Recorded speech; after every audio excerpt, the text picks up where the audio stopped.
check. 1 2 1 2. We live, baby. Come on.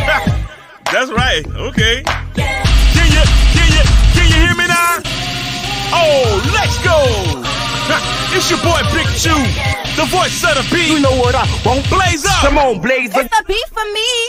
Wah wah wah wah wah wah wah wah wah wah wah wah wah wah wah wah wah for your guy, for your B-O-Y. Drop it for your guy, for your B-O-Y. Do it for your guy, for your B-O-Y. Come on, baby, we are. For your boy, for your boy. Also for your boy. Fix it for your boy. Drop it for your,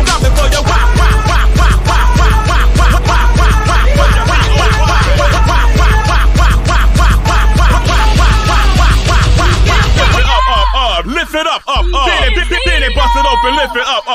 Yeah. Come on, lift it up. Then it bust it open for your B-O-Y. Then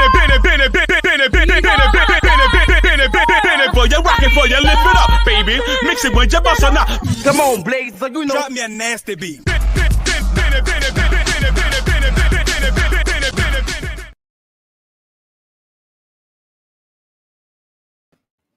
Hello, everybody. What's up? Hey, how y'all doing? Y'all, I'm trying to make sure I'm still streaming from Twitch. Apparently, Twitch don't like the word Negro. Apparently. Let me do this. Hold on. I'm about to do this. Let me take it off and then put it back on. Remove it. Wait, let me make sure it ain't already streaming. Is anybody on Twitch? Is anybody on Twitch? If not, that's fine. Let me check the messages. If not, I'm going to try to disconnect it and connect it. And I misspelled it with the 3 instead of the E, and they still don't like it. Nobody ain't on Twitch.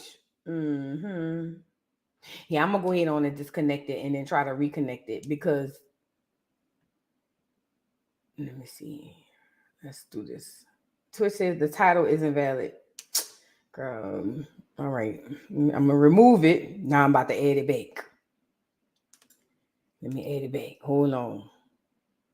And let me change the title to Less Juice.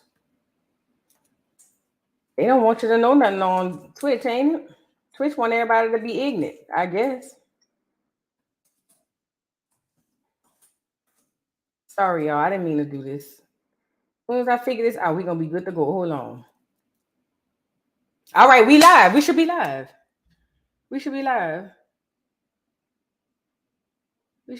Hold on. How y'all doing? I'm not live on Twitch, but we should be right now because it said it's got a check mark by it. It wouldn't let it come up. Let me see. Yeah, I'm on there. I'm looking at it. I'm on there. What's up, Twitch? Apparently, Twitch don't like the that word, so we just gonna.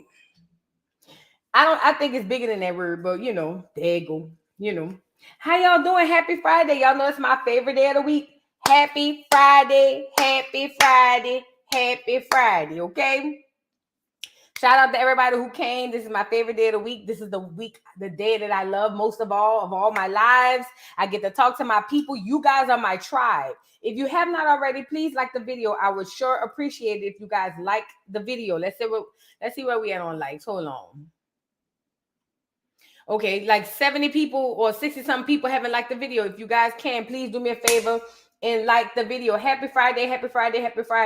I was going to come on and do a quick little 1-2 ying on the Krishan thing, but I'll just wait till tomorrow morning. I'll do it tomorrow morning. Y'all catch me tomorrow morning. I'm going to go live. Also, follow me on all platforms. All right, George. And Anna Voodoo from Huntsville, Alabama. Thank you so much. Oh my God. Thank you, George.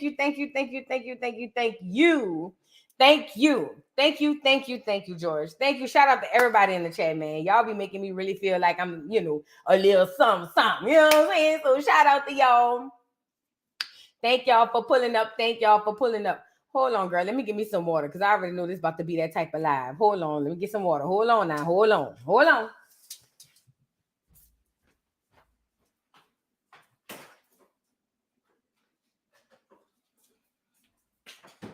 So look, let me pull the mic toward me, girl. That's another thing I need to do.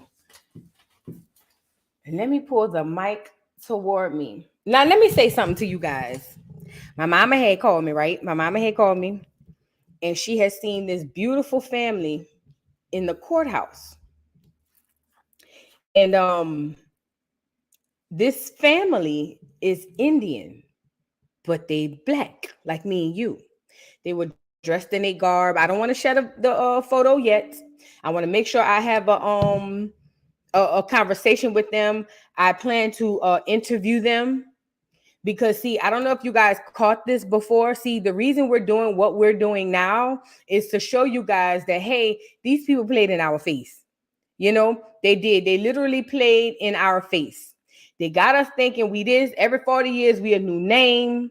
Every time you turn around, there's something new going on. And they doing that to keep us confused.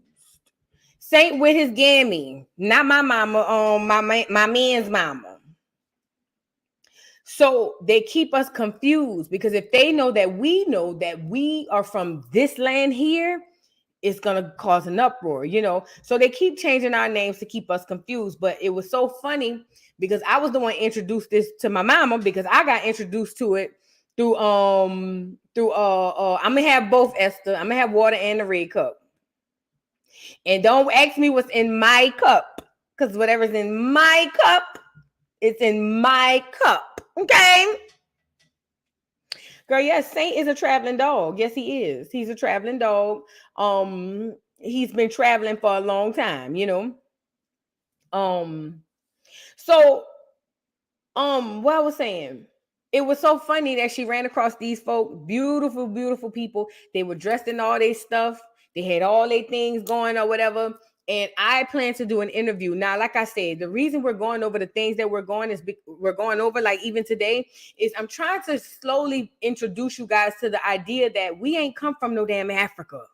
Even if we did, it was eons ago. We are a native of this land where we stand on right here. This is who we are. And whenever I get in touch with this woman, my mama got the phone number. Me and her gonna have a conversation. I do plan on interviewing her so that you can hear, because maybe when you start to hear it, you'll start to be able to understand why I say what we're saying. You know what I mean? And then you'll start to understand also why them Haitians and them Africans don't give a damn about you. Speaking of the Haitians and Africans, I'm about to do you one better. Let me go live on Instagram too. Let me go live on Instagram too. Got to make sure we down there at the Instagram, okay? All right, we live on Instagram as well. Let me show y'all something, just so y'all think I'm not tripping. Let me show y'all something. Hold on. Oh, hold on.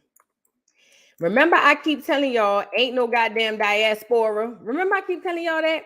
Remember, I told y'all they only teach us that there's a diaspora. Nobody else thinks that there is a diaspora. Only Black American. Okay? We the only ones who think there's a damn diaspora. Okay? Them people know that we different. They know who we are, and they know who they are. We're the only ones left in the dust not to know. Let me show you this video I ran across. This Haitian girl. On Twitch. So I just did the research on Twitch. I'm actually eligible for monetization now. I gave him my PayPal. I'm waiting for him to let me know, how much money we make. You know what I'm saying? Twitch, you don't need ain't no qualifications to Twitch. Y'all knew that? Now over on YouTube, girl, I gotta wait till April 14th, 15th for the main page and April 30th for this page right here. So it's gonna be a time. But I ain't listen. Oh, yes. Watch this video I'm about to show y'all. This Haitian girl sat up there and said, Black Americans don't have no culture. While the bitch got our language, the bitch got our weed, the bitch got our nails. I'm talking about everything. Let me show you. Let me show you. Let me show you. Because see, I'm trying to get my Black people in America used to the idea that we not the same. We're not. We're not the same. And that's okay. This is no shade. This is no division. You know, black people love being a part of other people's shit. So they'll get to saying, oh, it's you divide. No. It ain't none of that. I'm just trying to show you, and I got many videos I can show you, but let me just show you this one because I feel like I'm talking too much. Let's go get it. We ain't them and they ain't us. They know it. We don't. Let's get into it. Let me see what, how the display is. All right, yeah, let's get into it so you can see what the hell I'm talking about. Watch this girl here. Now, she's on a podcast with these men, and she says she's not talking to Black Americans because we ain't got no culture. Peep it. I'm sorry, I can't do Americans. I need somebody with culture. I'm sorry. Black Americans got culture. Americans got culture. You rolling. I need somebody with culture. Americans don't have culture. I got culture. We got the culture. We are the culture. Who the culture? We are the culture. Globally, they know about Black Americans. No, hold on. We not globally, they know about Black Americans. But you gotta remember 1804, baby. I'm the one that won American. We're not gonna use the word American. Yeah, Black Americans. I ain't gonna hold That's you. fine, but listen, 1804, I'm the reason why you have your independence. That's the part I hate about Haiti was the first free independent country, first Black free independent. That ain't got nothing to do with. That don't got nothing to do with America. That's nice. I'm just letting you know the reason why y'all have your independence. Y'all coming over here because of us, because of the hard work that Black Americans do. You know, Haiti is like in debt for 1 trillion years because you know why? Because the French owe us how much? So y'all got y'all been paying. What? Wait, when you say Haiti's the reason Americans got their independence, what do you mean by that? How they gonna cook me for that? What do you mean by that? Y'all gotta cut that out. We won. African Americans are free. I'm not saying that we set the revolution. The reason we were the first independent free country. Nobody give a fuck about y'all, bro. Look at pointing. No. Are you crazy? No, but by paying Britain, what? I'm talking about we set the thing. We the one that said it. 1804. We the first free independent Caribbean country. I'm not gonna go in depth with that, but y'all have. But what that got to do with America? African Americans. We said it. No. I'm sorry. I can't do Americans. I need somebody with culture. You know, every time I hear these conversations, I get nervous, but not in a scary type of way. I start to shake. You know why I start to shake, you guys? Because I'm saying these not the right people sitting across from this woman. And see, this is why I keep telling y'all, I think Dr. Umar is hilarious. I think he's great for saying Black first, Black this, Black that, but ain't no goddamn diaspora. We the only ones taught about a goddamn diaspora. Them people know we not them and they not us. Let me tell you something. See, she wasn't having the right conversation. Kudos to the young man who said we are the culture because he didn't tell not one lie. We are the culture. We got people in Africa, in Haiti, looking, talking, and acting like us. We are the culture. Okay? Now, see, what this young lady was trying to do was take the fact that, yes, Haiti was the first Black country that revolutionized and won against the clear man. Yes, they were. But that has absolutely nothing to do with the price of marijuana in New Orleans, if you get what I'm saying. That had no bearing on us. Granted, we probably looked and was like, yo, we could revolutionize too. And we did in New Orleans. I don't know if you guys know that. We did it in a lot of places in America. But ultimately, yes, you won the battle, but you lost the war. And let me tell you why. Because yes, Haiti did win their independence. And they've been a third world country ever since. They took all y'all resources, fat, and left y'all out there dust, must, and ready to cry and trying to get over here to America. Do you guys recall a couple of years ago, a year ago, when them Haitians was trying to come across the border and they had the clear man on a horse? Let me go get the picture. Because see, this is why I tell Black Americans, y'all want to be friends and be like, hey, y'all, we family, we ain't no mother effing family. This is no shade. Just like they are taught that they different and they better, we need to start thinking like that too. But let me go get the picture so I can show you I ain't bull crapping. Let me go get the picture so you can see what I'm talking about. I need y'all to see this.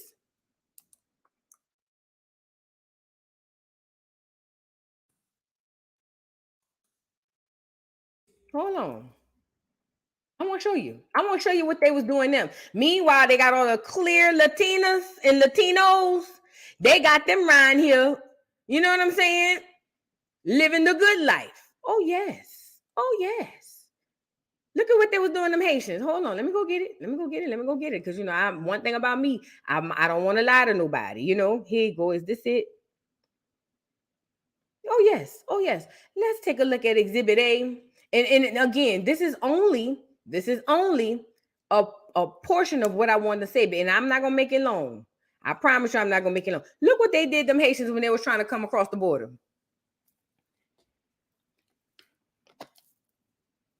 Now, this young lady is saying that they set the culture. They set the because they had their revolution. Why y'all coming over here then?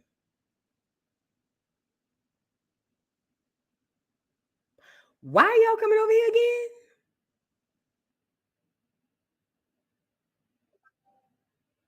I'm just one more time for the people in the back. Why is you here, Ike? Why is you here? Because they, guess what? You know what them people did after y'all won the war? Y'all won the battle. In the war, they took all y'all resources and left y'all over there dusted, busted, and disgusted. So now what do? Come over here. Even she said it. Her parents came over here. You're a transplant, is what you are. You're a freaking transplant. I just get really upset because I feel like instead of her respecting what the hell is going on over here, she's going to sit up here and say, we have no culture. And you know what? In a sense, she kind of right. You want me to tell you why she kind of right? Because we allow everybody into our culture. We don't keep nothing. So if we don't keep it to ourselves, how will other people think it's ours?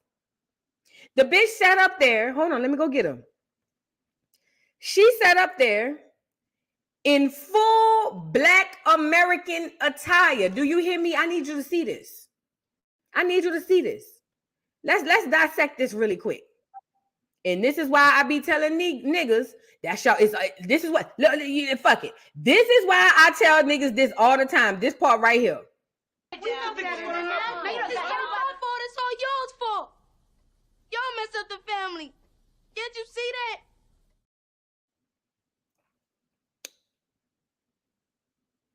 That's why I tell y'all that. That's how all of them, listen to me. Even the ones that are friendly. Think about it around think about it, even our cousins. They would literally be like our cousins. Think about it around the Olympics time. You know, during the Olympics, when it's the Americans running against the Jamaicans, they separate. You see the big divide then. But we over here in America are taught that we are all the same, and we're not.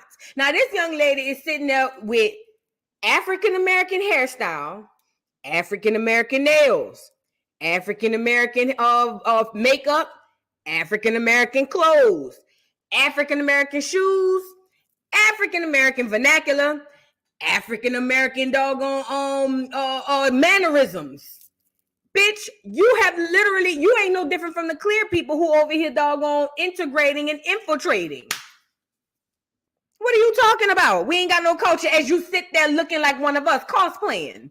Wait, where's the Haitian garb? Why are you not dripped and draped in the Haitian garb? That's what I want to know. Where is your Haitian heritage shit? What was y'all doing down there on the island? Why you ain't looking like them people? Why is you over here looking like us?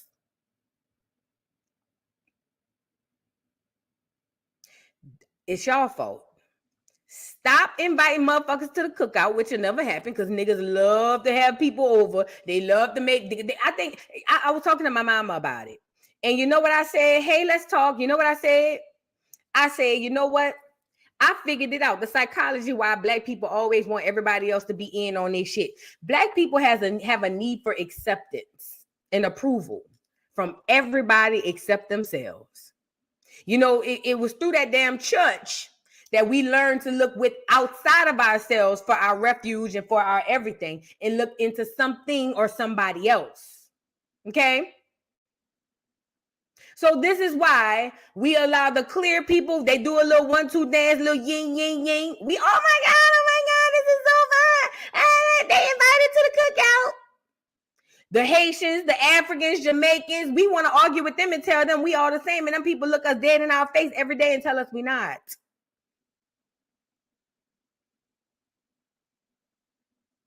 I'm confused. Like what? I swear to God, we're doomed. We're doomed. We're doomed. But you heard what she said. Black Americans ain't got no culture. As the bitch sit there cosplaying as a Black American. Girl, you can't make this shit up. You can't make this shit up. It's crazy, ain't it? Go lay down, Haitian. Go find whatever head wrap your mom them used to have. Go find whatever clothes your mom them used to do. Go do whatever it is your people was doing down there in the land where you is or where you was, and stay there, fat. Please and thank you.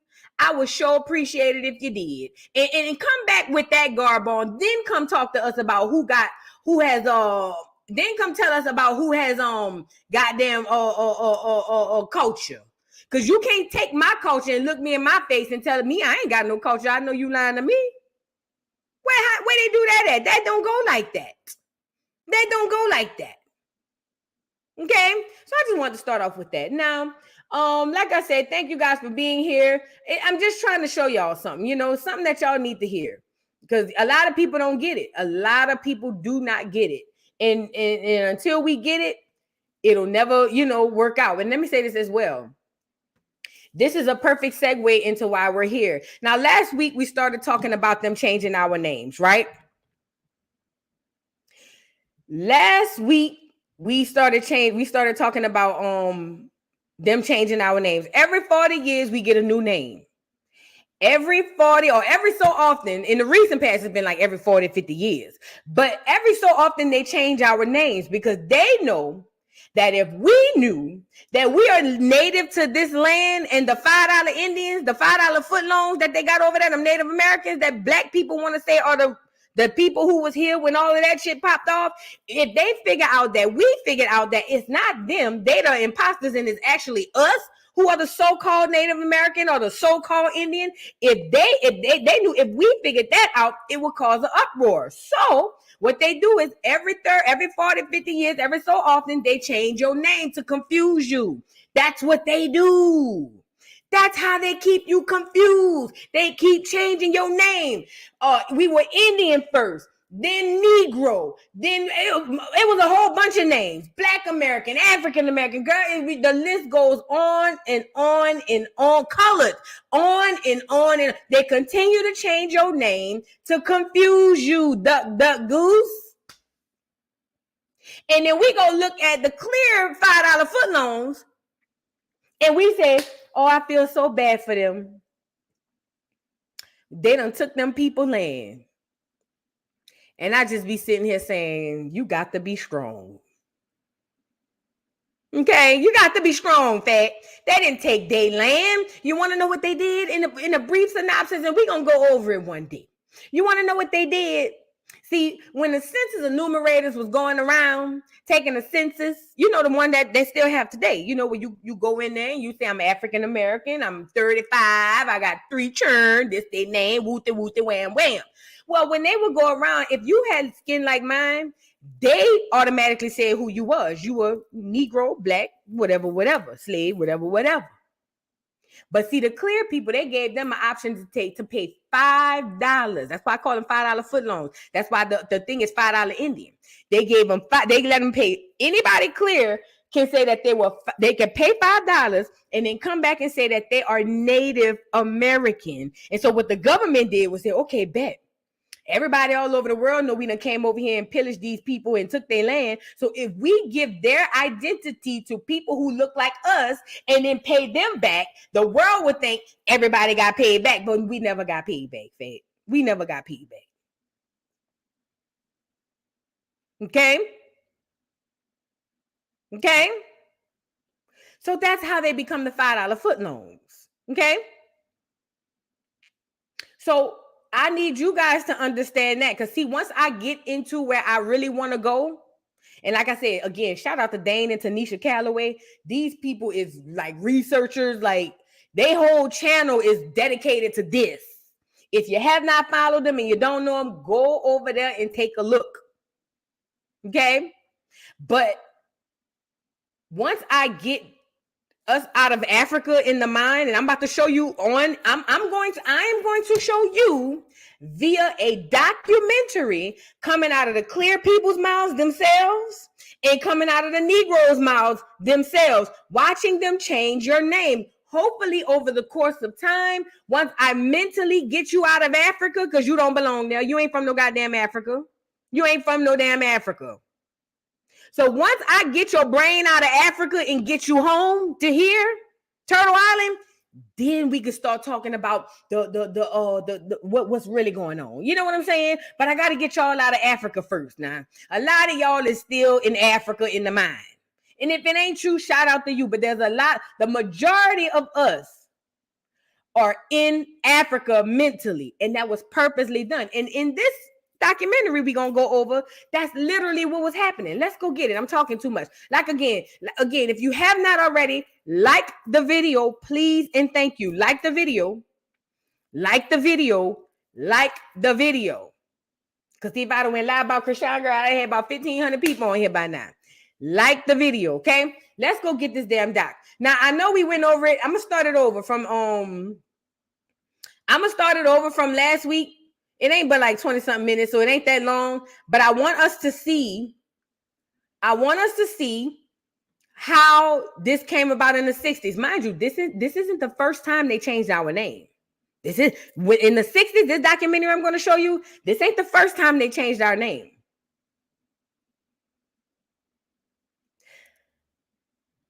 It's so funny you say that. I swear, looking at you, I can picture this like a movie, like a memory. You had an ancestor that was cheated out of some land and give it to them, and because of a name change or name technicality. I have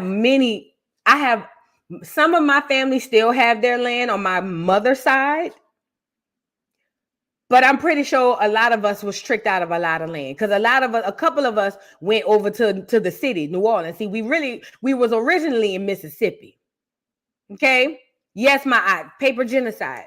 My family on my mother's side was originally in Mississippi.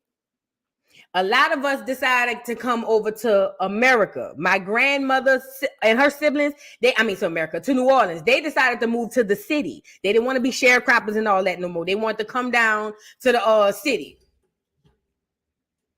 And what happened was when that happened, I'm pretty sure, I know for a fact a lot of my grandmother's siblings was knocked out of a lot of land, and that's a long story. But ultimately, it wasn't just them. Even on my dad's side, his parents were full-blooded Indian. Okay? So it's funny you say that because that's the God honest truth. It's funny you say that because that's the God honest truth. But let's get into it. So this is right here what I'm about to show you guys. Didn't we, Yolanda? Remember when somebody had good hair, you'd be like, you got Indian in your family? She said, I remember as a kid, we would laugh at people who said they were mixed with Indian. They usually had a different hair texture or smoother, either copper or dark skin. Yes. And you know what? And what else we did when we seen somebody that was buku black? What we used to call them, an African booty scratcher. Y'all remember that? Y'all remember that? When we seen a kid that was super duper black, we would call them African booty scratchers. We all got Indian in our family. That's unless your second, third generation, you know for a fact from Africa, and you know, I'm telling you, y'all come from Africa. All y'all all got Indian in your family. I missed something. Oh my God, are you serious, Voodoo Doll? I'm telling you, something happened that was cold-blooded to your ancestors. Land, good land, that if your family had it today, your family would be very wealthy. I believe you a 1,000,000,000%. I believe you a 1,000,000,000%. My mama's side, Suma tribe. My mama's side of the family, my grandmother, my grandmother, Suma tribe. That's the tribe we from. On my daddy's side of the family, my daddy's grandmother. I forgot what tribe she's from, but her husband was Cherokee. And she would make fun of her husband all the time because he was Cherokee. She said, "Cause they take anybody could be Cherokee." You know what I'm saying? These are facts. Okay, so let's get into it because I think we're moving too fast for some people who hasn't really gotten into that, you know, type of realm. Let's get into them, how they keep changing our names. So like I said, this documentary is called what is it called again? Hold on. History of the Negro Part 1. And they're gonna speak about how our name started changing. Let's go get it. Let's go get it. And listen, be clear. All Indians did not have straight hair. You have to understand, we were mixing races as well. All Indians didn't necessarily have straight hair. All your cowboys in Texas, the first black cowboys, you know, the ones that were black.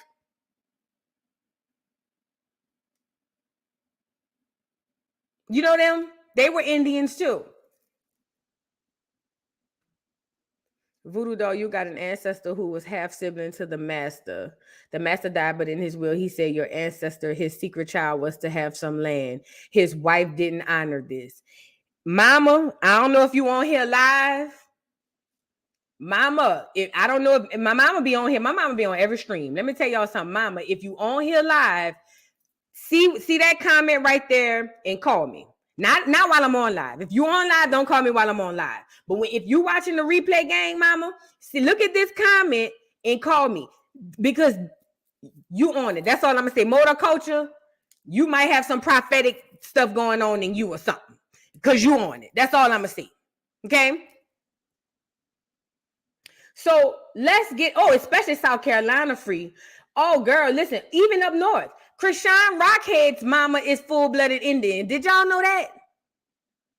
Did y'all know that? I'm gonna go find that video when she talked about it too. We're gonna get into it one day. Let's get into this documentary though. So this is where they're changing our names, okay? Let's go. Well, let me back it up some. ET, the National Educational Television Network. The people now called Negroes are the most written about and the least understood of the world's people. This term, Negro, demoralizes us and is detrimental. I feel it doesn't give us any association past the slave ship. Pause. Be mindful. Look at this brother. This is a young student. This is a young man. Remember, I told y'all, how do they get everything into the culture? Who do they use to input these new rules and new laws? They use the children. I know he looked older in our time, but this is a young man who's forward thinking, like we got the woke kids today, and he around there saying, well, I don't like the word Negro. It don't get us nowhere past the slave ship. Okay? Let's go back and listen to it. And is it detrimental? I feel it doesn't give us any association past the slave ship. I think that the first task of people of African descent, whether in the United States or in Africa or elsewhere, is to get rid of this slave named Negro. This curious word Negro was seldom or never used in Africa itself. And this word has no meaning or no worthwhile meaning at all in Africa. Pause. If the word wasn't used in Africa, then why did the clear man come here and call us Negroes? We didn't call us ourselves that. That's what they called us. Why would he come here to call us Negroes? Then why are you trying to connect us to Africa? Mind you, this out of Africa theory, this whole slave thing, all of this is coming through during this time to connect us to Africa and slaves.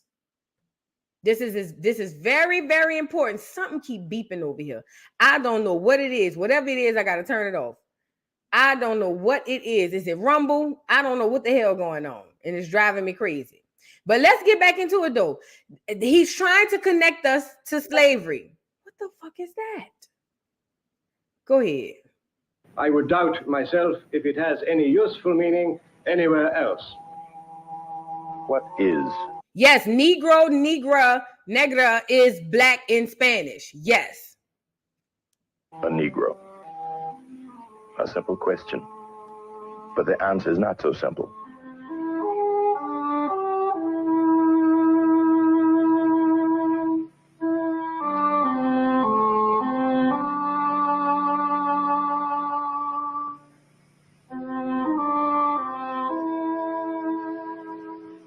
My name is Ossie Davis. I'm an actor and a writer, and the narrator of our series of programs on the history of the Negro people. I am also a Negro. What is a Negro? In Africa, the word Negro has no meaning. In Brazil, a Negro is a man who's very poor and very black. And in the United States, a man who has any quantity of Negro blood, or whatever that is considered a Negro. Are Negroes a race, a people, or a condition? Our programs will be asking this question in many ways and in many different settings. Our odyssey will take us throughout the world to Africa, where we will explore the relationship of American Negroes to the land of their origin. Can I say this really quick as well, you guys? I really hope and pray that maybe Ossie Davis really believed this because he was taught this, and that he wasn't one of the puppets that I know celebrities to be. Hey, Simone. He wasn't one of the puppets that I know celebrities to be. And he wasn't basically misleading us on purpose. Okay?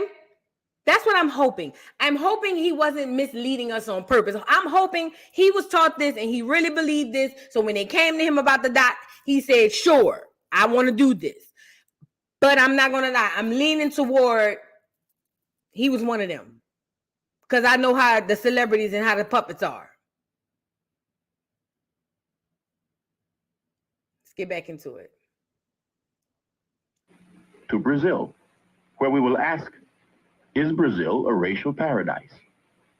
And throughout the United States. Our aim in this series is both a modest and an ambitious one. We will be asking many questions and perhaps answer only a few. For there is a vast ignorance of Negro history among whites and Negroes, and the job of filling this vacuum is massive. Do Negroes have a heritage and a tradition like the Greeks, the French, the Anglo-Saxons? Or are we something less, as others have portrayed us? Everywhere we have looked, we have seen Negroes as savage and barbaric, humble and self-sacrificing, scared and childish and inferior. And I remember I said this last week. Listen to me. Do you notice how entertainment is used to shift your mind? Every single thing he showed us was nothing real. It was all entertainment. Look, these were all movies, plays, all of these. Look at these. Look, when he's talking, this is how they reinforce the narrative. Look, watch this. When he gets to saying what he's saying, I want you to see it. If he's saying something and you look at this, you're going to believe that this, even though it is fake, you're going to believe that this is real.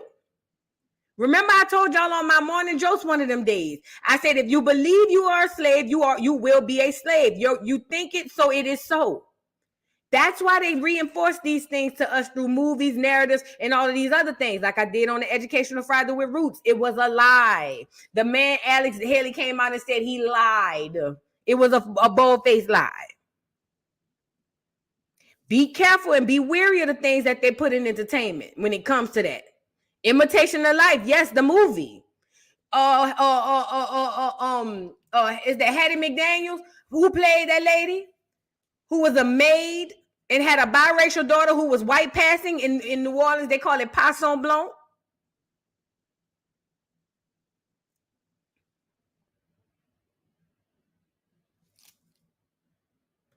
and we spent the whole time from the motion picture house to home satirizing the Negro performances we saw in the film. Well, it was also an admission that somehow or other this was, to some degree, what we were. Now, these important and very, very impressionistic things that we got from these films, did, to some degree, govern our behavior. When a Negro child goes into a movie, for instance, and sees himself or sees another Negro in an unfavorable light, he feels, to some degree, threatened. He feels uncomfortable, and a great deal of his laughing at that situation will be the kind of laughter that protects him. It's a nervous attack against him, himself, the way he looks at himself, the esteem with which he holds himself, and how he will rate with his fellows in the streets. You know, it's seeing something happen to you that you can't control, which leaves a scar, which leaves you feeling inadequate. You know, you don't feel loved. You're ashamed to look at yourself, ashamed to go home, ashamed to talk to the boys next door, ashamed even to ask these questions of your parents, although sometimes you do. It's a horrible situation, and sometimes we never get over that. As a Negro, I have honestly tried to believe that I was somebody, and I've always fought during my life to keep that feeling that I did have some value. And I say value knowing what that word means. And mind you, no other race, no other culture has their history told to them through entertainment. Not one. Typically, they hold their culture in-house and they're able to tell. It's called folklore. We the only race of people, obviously, who were threatened to not say who we were at some point, but then turned around and told who we are through entertainment. They don't have no proof of none of this shit. I don't give a damn about what's in no damn museum, because those so-called artifacts could be made. If you got all that shit, where is the slave ships? I keep asking, if you got chains and whips and whipping posts, what happened to a piece of plywood from the slave ship? I know it's programming. I know without a shadow of a doubt it is programming. That's exactly what it is. They make all of it. Thank you, Gina. They can make that. That's what they do. They make it. Somebody said movie props. Listen, when you see a movie and you like, for instance, Django, if you were to be physically on that set, you would think that shit is real. These people are literally able to create some stuff that looks real. We see it all the time in the movies. If y'all was able to do all of that, you never kept the slave ship. Yet you got a museum with whips, chains, and whipping posts in it. Now, don't get me wrong. I don't believe that we were not abused. Of course, they've been unaliving us and doing whatever they've been wanting to do us for ages. Absolutely. But the way in which they said it, it did not happen. So I'm looking at this young black brother right here with his head hung low, all because what he's told through a goddamn movie. It didn't happen. It didn't happen. It's all cap. Cap. And Ozzy, this is why I say I don't know about Ozzy, because Ozzy also played in a play of depicting slavery, of musical type shit. They got everything but the damn girl. Let me let them people finish, girl. But it just sucks that, and guess what? That generational trauma right there, I'm pretty sure folklore passed down to his kids, and that's where we at today. Now we all running around swearing to God we slaves. God forbid one of us said we not a slave. Oh my God, then we just the Antichrist. All of it was fake. The Willie Lynch letter was fake. Yes, it was. That been proven. Absolutely. I love that Dane Calloway brought out the fact that Harriet Tubman was fake. We still can't even prove she really was alive. Nat Turner, who are these people? Now, you know who was real? Frederick Douglass. And he sold us out, left his black one. Well, when his black wife died, he went and married a clear woman, and the nigga was rich after that, after he sold us out, like the rest of these Negroes do. Sold us out. Frederick Douglass was real. He was an ex-slave. Next thing you know, he one of the richest black men. Girl, go lay down. Fine. Hey, baby, I'm not here to convince you that they wasn't. Have at it, baby. Have at it. Have at it. I'm not here to convince you they wasn't real. Have at it. Let's move on. Let's move on. That's another girl. Look, have at it. I'm not even gonna do it. Let's move on. Listen, Educational Fridays is never to convince anybody of anything. I promise you. Whatever you think is whatever it is. All I ask is that whenever you hear something that sounds so far-fetched, please think about just go and look into it. That's all. Before you just automatically say, oh no, it is, just think about going and look into it. That's all. You would do yourself a huge favor if you just looked into it.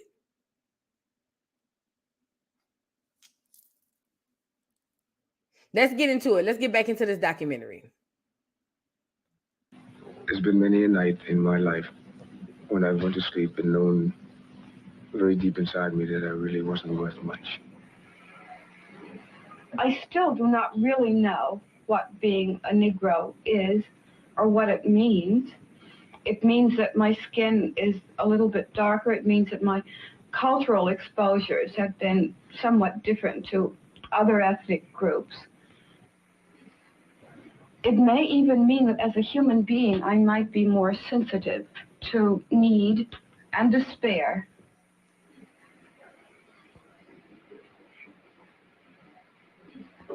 Oh, yes, that wish I was white kind of thing, when you begin to sort of get the feeling of difference, like maybe you're dirty, something's wrong. But there was that feeling, so early you can't even remember where it started. I'm not over it yet. It's part of my America. And I have to give this to these people. If you being taught one thing, that you're nothing, and then you look around in reality and realize they treat you like nothing, you believe that. If they told me I was a slave and then I'm looking around and we in segregation, it would make sense to me too if I lived in that time. It would literally make sense to me as well if I lived in that time. If I grew up in the 60s and somebody through school and through church told me that we were slaves, and then I walked outside the church or the schoolhouse and looked around and realized there's segregation, black people getting hung, it's a whole lot of stuff going on, I would say, you know what, that makes sense. So I understand why our ancestors thought that that's what it was. Heritage. We were told we were a people without a past and without a future. And Negro boys and girls learned before very long that they were some... Oh, somebody asked about that documentary. So if you want, are you asking about the Harriet Tubman? And go to Dane Calloway and put in Dane Calloway, Harriet Tubman, or put in Dane Calloway, Nat Turner. He's done all the research. Go to Dane Calloway, Harriet Tubman, or Dane Calloway, Nat Turner. Just watch it. That's all I'm asking. Just watch it. If you watch it, you might walk away and say there's some bullshit. That's fine. At least give it a chance. Because you never know. You never know. How Malcolm X said, we didn't land on Plymouth Rock. Plymouth Rock landed on us. There's a reason why he said that. He knew. Special. At an early age, as soon as you start school, you begin to catch on to the whole racial thing. But once you get into school, you begin to know it and know there's a difference, and that the difference is against you. There's no real reference to me as a Negro or to my father or any of the other Negroes who have contributed so much to the growth of the United States. And I really can't understand it. I'll never forget the picture in the geography book of a couple of very ragged Africans, Weeks before we got to the lesson, we were stealing ourselves for it. Not only that, look, we have a clear woman. See, remember they did the integrating of the schools? Remember I told you, I'm going to come to you, Tiffany. Give me 1 second. Remember I told y'all about the integration of the school system? Remember that? We're going to go over that one Educational Friday too. Remember we talked about the integration of schools. See, black people and white people were tricked alike. Black people, oh yes, Malcolm X called us Aborigine and he broke down what it means. But listen, Black people and clear people, see, at some point it goes from race to status. At some point, status comes into play and race goes out the window because clear people were tricked just like us. So when they did the school integration, yeah, they kicked me off too on my phone. A bitch they went, and that's how they do. So when they did the school integrations, they left it to chance for the people down at the bottom, the clear people and the Black people, to fight over it because they told the clear people at the bottom, you are better than them. And they told the Black people at the bottom, you are less than the clear people. So when they wanted to integrate the schools, if you guys can remember, that's why they started like bumping heads. All of the riots and all of that stuff started happening because the clear people felt like, we better than them. They can't go to schools with us. So the integration of schools, in my opinion, this is my opinion, I don't know this to be fact, but I believe that it was done on purpose to do just what they're doing right now. Now you got clear kids and Black kids in the school and a clear woman teaching them, and this is the same thing happening in the Black schools. And look, how does that affect the psychology of these kids? You teaching these Black kids that they come from Africa with the flies all around them and dirt huts and nothing, and then you got the clear people reading the same book saying, "See, I knew we was better than them. I knew we was different from. I knew they was nothing. They were less than." It makes the clear person, I said this last week, it makes the clear person or the clear kid feel superior, and it makes the Black kid feel inferior. And that passes on generation to generation to generation. Now, really quickly, Tiffany GT says, so are you saying we were never slaves? I'm just trying to understand. I'm saying this. I'm not saying we were never slaves because honestly, we're slaves right now. We're literally slaves right now. Yes, we were slaves. I don't believe that we were slaves in how the way they taught us. You know, coming over on the boat, under the doggone boat, stacked foot to head with dead bodies around us because people couldn't make the whole trip. And then we got off the boat in whips and chains, and they put us on that chopping block and was like, "Oh, get you a buck, get you a Negro girl, get you." I don't believe that happened like that. No, I don't believe that. Do I believe we were being hanged? Yes. Do I believe that they did all type of really nasty, set us on fire? Yes, I believe that happened because it's still happening in 2024. Mind you, I don't know if you guys know this. I don't know if you guys are familiar with this. You do know they wrote slavery out the history books, right? Y'all know that, right? The churn now, these churn coming up, they not gonna know nothing about no slavery. They called us indentured servants. So while we holding on to the slave narrative, our grandkids and our churn ain't gonna know nothing about that. They not gonna know nothing about that. So I'm just saying that it changes every time you turn around. It's changing. It continues to change. So just keep that in mind. So let's get back to this doc. Oh, yes, Asha. Yes, ma'am. Yes, Asha. Oh, yes, ma'am. Them children ain't gonna know about no slavery. They taking that out. Oh, yes, ma'am. Mm-hmm. So when you go to tell your children we were slaves, when them children, if you got little babies right now, grade school era, you know, kindergarten, first, second, third, fourth, fifth, when them children get to be 18, 19, you know what's going to happen? Y'all going to butt heads because you're going to be telling that child that you was a slave. And that child going to tell you, no, we wasn't. We were indentured service. And you're going to be like, there's no way. But the reason is because they lying to both of y'all. They lied to you in school and they lied to this one here. You see what I'm saying? That's the one. That's the one, Felicia. But we got mad when Kanye said slavery was a choice. Guess he knew. Kanye, listen, people already sit up there and say he just crazy and they dismiss him like that. That man ain't that crazy. That man been saying a lot of truth for a long time. But people always be like, oh, he crazy, he crazy, he crazy. That's the most dismissive thing you can do. That man be telling y'all the truth. That man be telling y'all the truth. It was a choice because guess what? It's a choice right now. We still under slavery. Only difference is they ain't beating us with real whips. Now they just beating us intellectually. They beating us psychologically. They beating us emotionally. They beating us, you know what I'm saying? Educationally. We getting the same beatings. It's just different. So just to throw that out there. There you go, Deborah. As a man thinketh, so is he. All right, let's get back into it. Now they're talking about, now this is when they're introducing this Africa shit to these children in the 60s. Peep this out. Negro child would find the picture first in the book before we got to the lesson and alert everyone. Look on page 22. You see what's there. And then we dreaded reaching that lesson because it was always something about the savages not knowing anything. And we had to sit there and hear this, and instinctively the white children would turn and look at the Negro children, while this lesson was going on. And so Africa became our shame and our torment. We were told that our past was barbarism and the white man our redeemer. Slavery was not a sin, but salvation. If few of us had anything to look forward to. Did you hear what Ozzy said?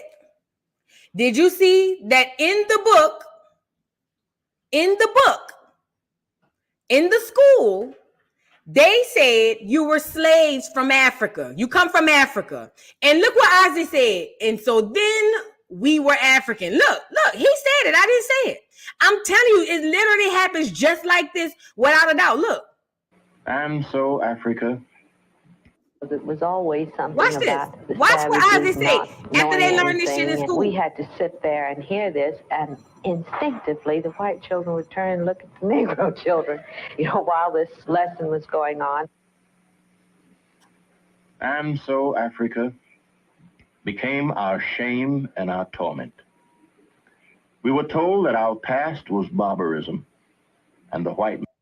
You heard him? So Africa was our shame and our torment. Prior to that, them people didn't know nothing about no damn Africa. Them people weren't dealing with no goddamn Africa. I bet you when them children went home and told their mama they came from Africa, their mama was like, girl, if you don't get out of my face. Listen, see them damn Geechee? Let me say this too. Let me say this. Peep this. Where is it? Thank you, Sarah. That's why Blacktown in Florida was Gullah Geechee. We always fought and still do. Let me tell you something. See them, the Geechee and the tribes that was in Louisiana are akin because we fought back too. There was a whole revolution in New Orleans, a real life revolution. Blood was spilled. We fought. That's why New Orleans ain't never been as strenuous as these other places in the South. See them Gullah Geechee people? I fucked with them heavy. Not only in the Geechee in Florida, the Geechee in the Carolinas. Them some real niggas.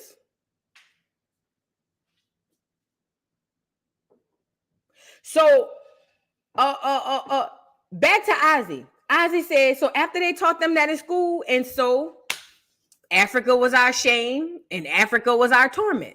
Just like that.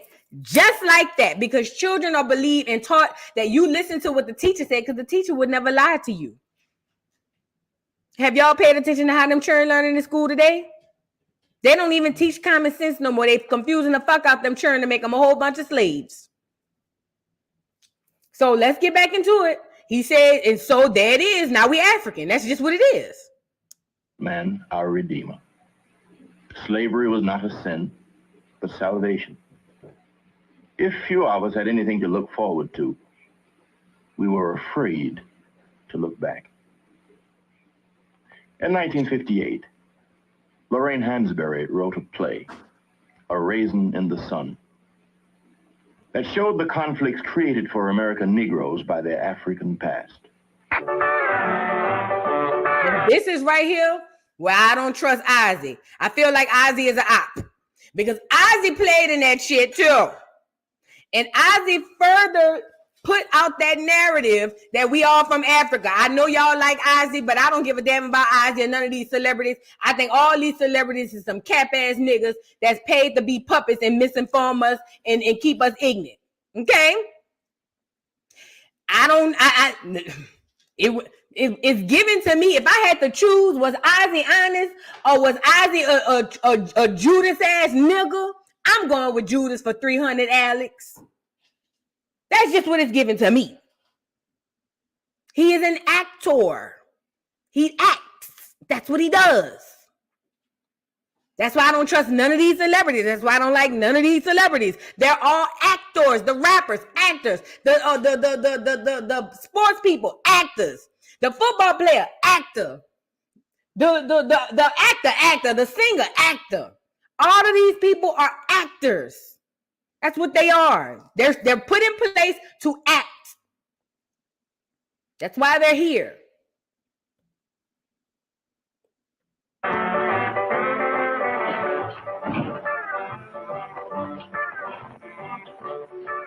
Well, what have we got on tonight? You are now looking at what a Mind you, this is around the same time. In case you guys haven't seen this, I want to show this part. This is a portion in the movie, right? This girl right here is a young girl who thinks she's from Nigeria. So she's around there telling everybody this is full, authentic Nigerian garb. We from Africa, wooty wooty wham wham. And her man coming to take her on a date and say, girl, where the hell is you going in that costume? The man, and I don't know if that's her sister or her mama right there, is over there saying, girl, go lay down, girl, with all that ugly ass shit on. Watch. dress Nigerian woman would wear. Isn't that beautiful?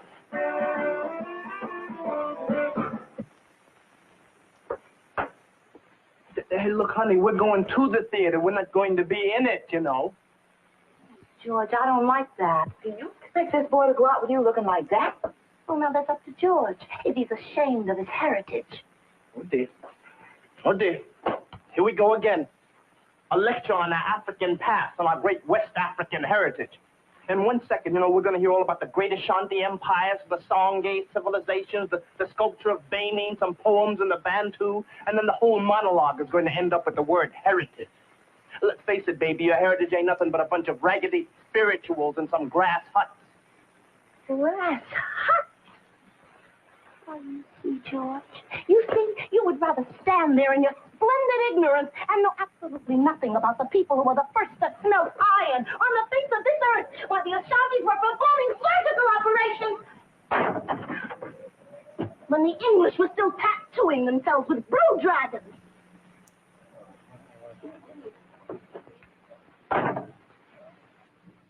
At the Heritage Program of How You Act, a federally sponsored... Did you guys catch that?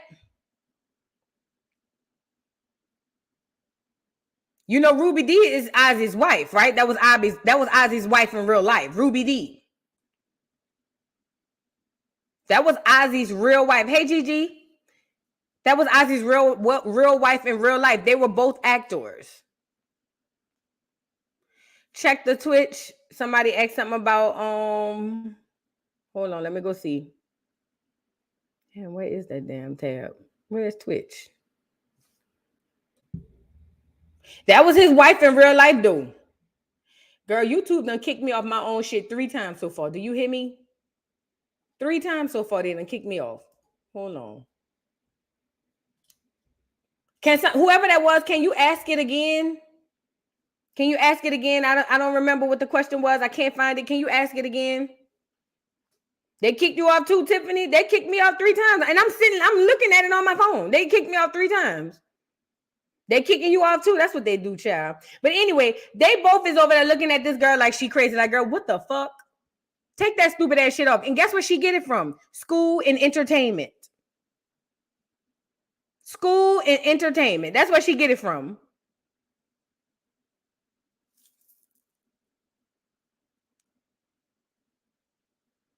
Ridiculous, y'all. Effort to develop better opportunities for Harlem's Negro youth. A new version of African history is being taught. Robert Moore is a visiting lecturer. Mr. Moore, Do you think that the so-called Negro would dignify his identity by associating himself with his ancestral background from Africa? After some 300 or 400 years of transplantation from Africa into America, it is obvious that we are not Africans anymore. We are Afro-Americans, Americans of African ancestry. And that connects us, basically, with our original heritage and culture. The accomplishments of Africa before and after Director of the program is John Henrik Clark. Nigga named us after a whole hairstyle. Nigga say Afro, not even African, Afro-American. Nigga named us after a whole hairstyle. You hear me? We were Afro-Americans.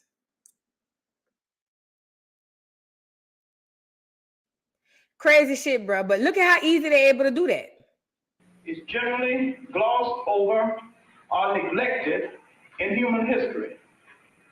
A lot of this, the misconception of Africa and the distortion of African history is involved in a word that is relatively new, the word Negro, a kind of nickname that grew out of European laziness, the inability or the lack of a desire to give Africans their proper identity. In the period when the Europeans had to justify the exploitation of Africa and the demeaning of a whole people, they systematically started the effort to read the African out of human history. A great deal of ignorance of African history sits upon the old conservative racial discrimination. Listen to me. Listen to what he's saying. Let's go back. I was searching something while he was talking, but listen to what he's saying. So he's now saying a white man called us Negro because it was lazy. Now he's also in turn implementing the idea. See, that if it only came from us, we wouldn't believe it. So they have to involve us as well. So he's over there saying that this connects us to Africa. Mind you, this is around the time they are trying to get our mind out of America and into Africa. I'm hoping that with the help of myself and other content creators speaking like this, we can mentally come out of Africa. We can enjoy Dr. Umar and his funny antics, but we can mentally come out of Africa and come back home because mentally we in Africa. A lot of us done took DNA tests that told us we from Africa. Cap, it's all fake. They systematically started the effort to read the African out of human history. A great deal of ignorance of African history sits upon the old conservative racial discrimination and prejudice which we have had in Basil David. Now ask yourself this question. So what they trying to say is the clear man called us Negro to get our minds out of Africa. So somehow miraculous in the 1960s, now they want to put our minds back in Africa to right the wrong. Since when have the clear people ever wanted to right their wrong?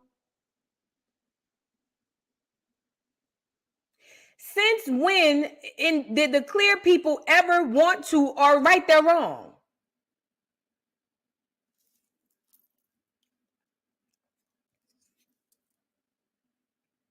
I remember that. Where is it? Hold on. I remember that when Raven Simone said, I'm not African, my ancestry from Louisiana, and niggas went to acting crazy. I remember that. And before I was ignorant, I was like, oh, here she go. But now that I know what I know, that girl was right. She ain't no goddamn African because I ain't either. So, but all of a sudden now, y'all peep. Now, all of a sudden, this clear man won't get on here and say, oh, yeah, we fucked up. My bad. Now we want to bring y'all back to Africa. Girl, bye. Mind you, they have been trying to get us to go back to Africa before this, but we wasn't going because we knew we wasn't from there.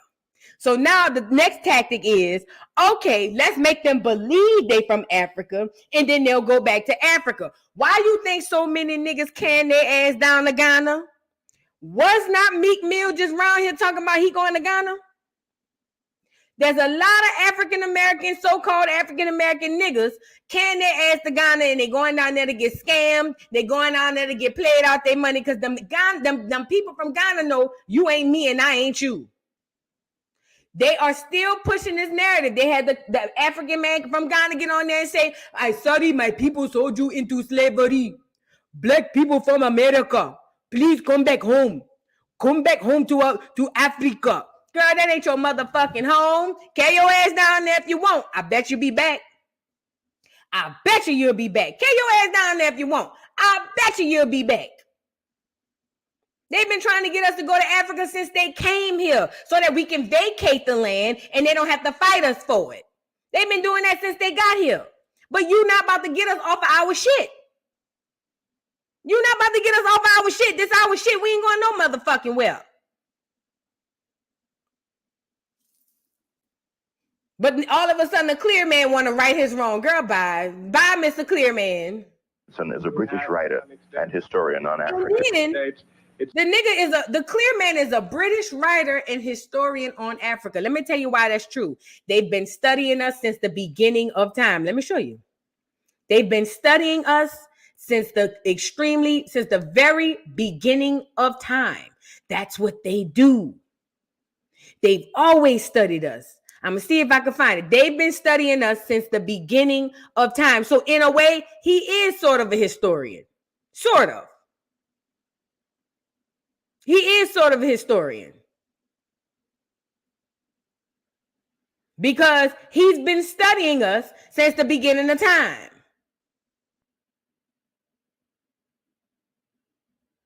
And it's so funny you said that, Miss Bug, and while I look for this picture, and I'm going to let this play. Remember that song? I was talking to my mom about this. Remember that song? This land is your land. This land is my land. From California to the New York Island. Y'all remember that song?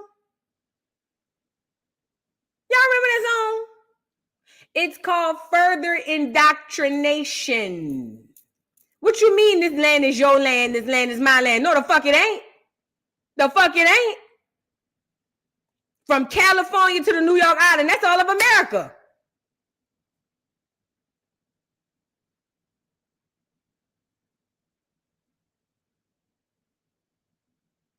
This land was made for you and me. Yay! Remember they made us, we were singing that as churn in school? Y'all remember they used to make us sing that shit as churn. The whole time we didn't even know what the hell we were singing. Girl, we verbalizing, yeah, you can have our land. The fuck? Girl, they played us like a dog, girl. They ain't have to do us like that.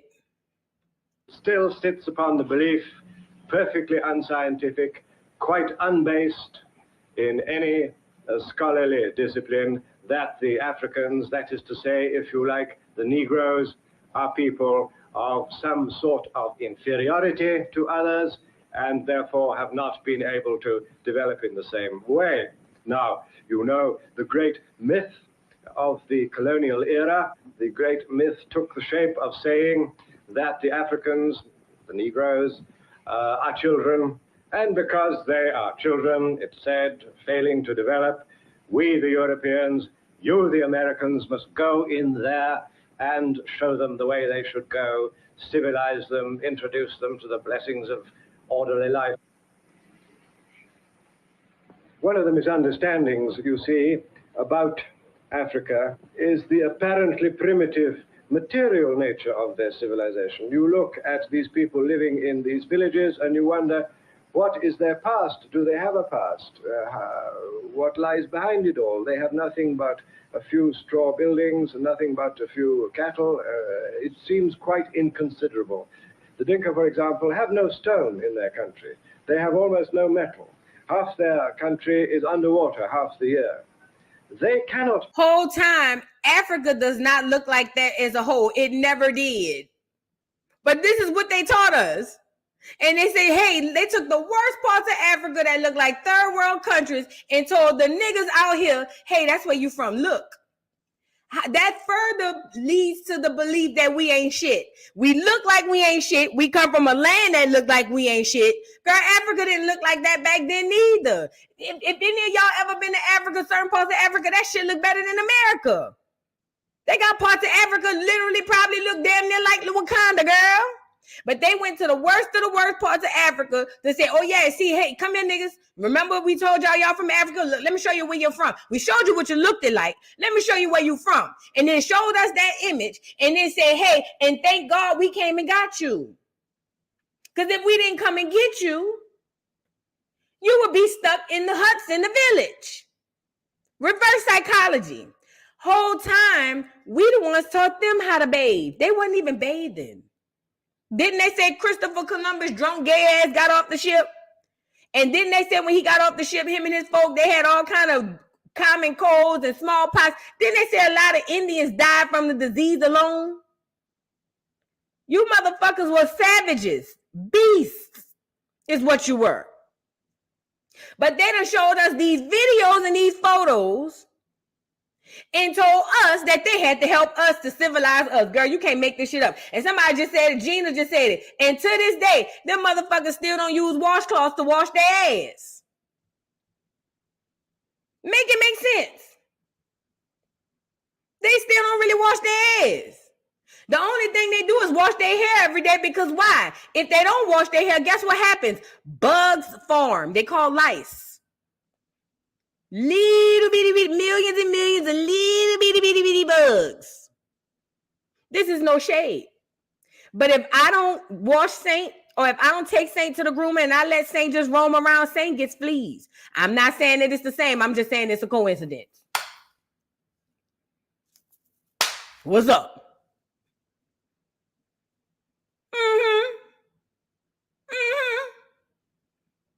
I'm just saying. Oh, yes, the same DNA. If I go long periods of time without getting Saint down to the groomer, or if he don't get his face washed and he get a little bath every day, Saint gonna get bugs. If they don't wash their hair every day, they get bugs. Tomato, bitch, let's have a salad. You know what I'm saying? I don't know what to say about that. Tomato, bitch, let's have a salad. I don't know what to say.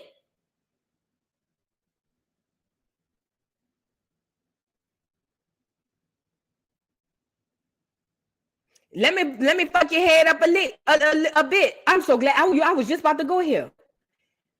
Quick to call us monkeys. Shout out to Young Pharaoh. Shout out to Young Pharaoh. Young Pharaoh did research that shows that their DNA has monkey, ape, not ours. But see, this how they go. This how they go.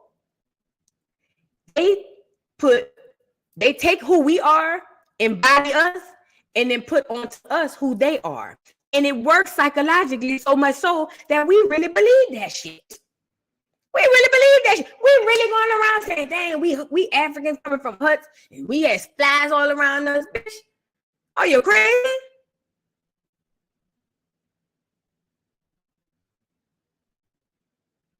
Call us monkeys when the fact is you got the monkey, not us. That comes from the evolution theory. Y'all know, right? Y'all remember the evolution theory? Where it started with a monkey, an ape, and then it turned into a man. See, the evolution theory says that it was a monkey first, Lucy. And then they said Lucy turned into a man. The man turned into a black man like me. This is a racist white man, clear man saying this. And then after it turned into a man, some of these men went somewhere in cold environments and they turned into clear people. Girl, you can't make this shit up. It is scientifically, physically impossible. Impossible. Impossible. Impossible.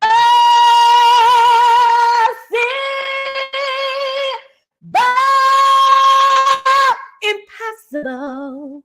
It does not happen. It happened and it ain't happening now. I could take 50 black people right now and put them in the cage for the next 55 years. I I guarantee I put them in that bitch for 155 years. They still gonna come out, nigga. They still gonna come out, nigga.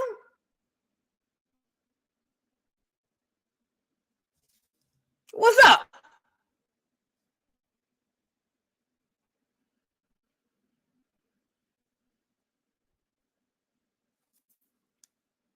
Can we talk? But they done got us believing that we are them and they is us. Girl, you can't. They came in, integrated, and infiltrated. Shout out to Malcolm X. Rest in peace to God. Integrated and infiltrated and took on our identity and gave us theirs. That's literally what they did. So now you got black people running around the 60s with their head down and they ain't shit. When the fact of the matter is, it's the complete opposite. I keep telling y'all, right is wrong, wrong is right. Up is down, down is up, good is bad, bad is good. In all of this shit. I don't care what we talking about. They are lying to everything is flip-flopped. Right is wrong, wrong is right. Good is bad, bad is good. Up is down, down is up. Left is right, right is left. Whatever they say, reverse that shit.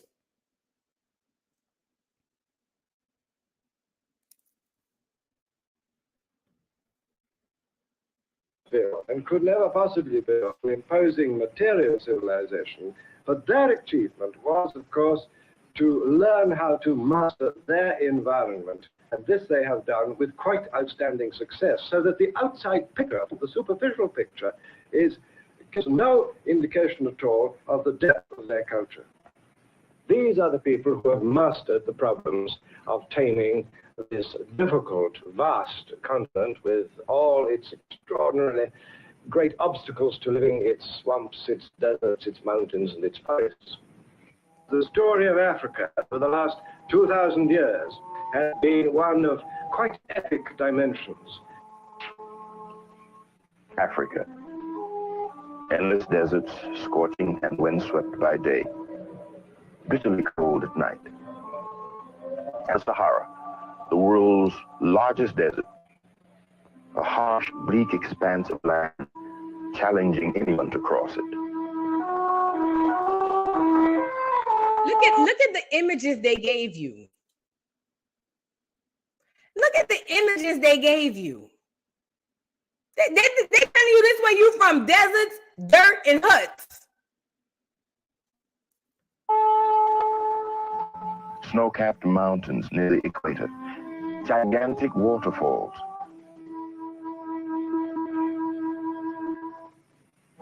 In the jungle, mists and rain almost daily. These were some of the barriers to penetration. To the outside world, it was the dark continent, a land of mystery, where stories were spread of giants and dwarfs, of people whose heads grew under their arms, of monstrous animals.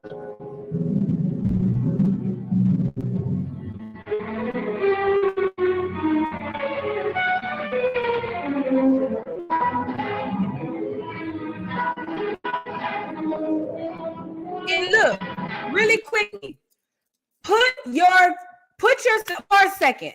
Try to put yourself in the shoes of a young, clear person. Now, as a black person, you looking at this shit like, man, this fucked up.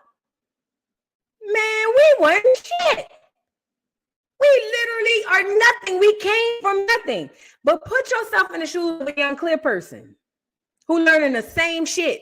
If I was the young, clear person, if it was reversed, like if they told us we were everything and the clear people, I would be looking at them like they less than too. That's why they say racism is taught. It's been studied that racism is a form of mental retardation, a form of mental illness. It really is. So you got to be mentally ill to look at somebody and think that they are less than just because of the color of their skin. But what I'm saying is, if you were in the shoes of that young clear person learning the same shit, you would believe that too. You would believe I would.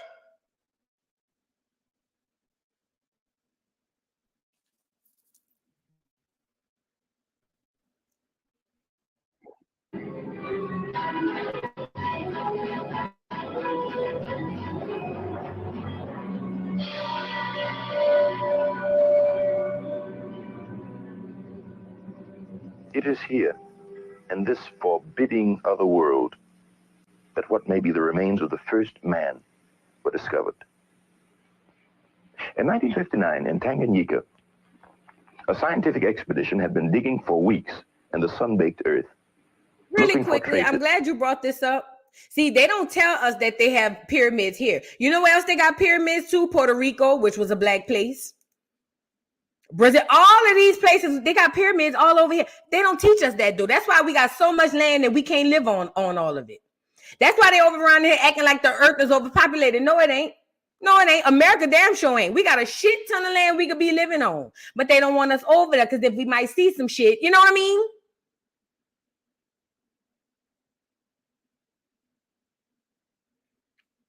Egypt has 129 pyramids. America has over 2,000 pyramids. Make that make sense. But they will never teach you that in school.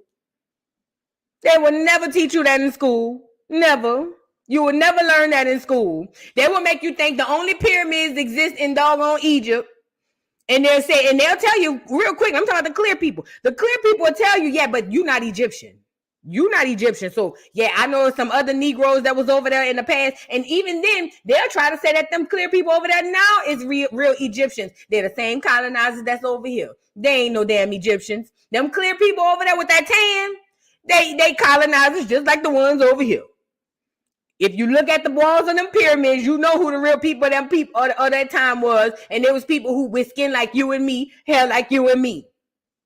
They wore braids. They wore, you know what I mean? They wore makeup. They did the whole nine. But they would never tell you that. They would never tell you that.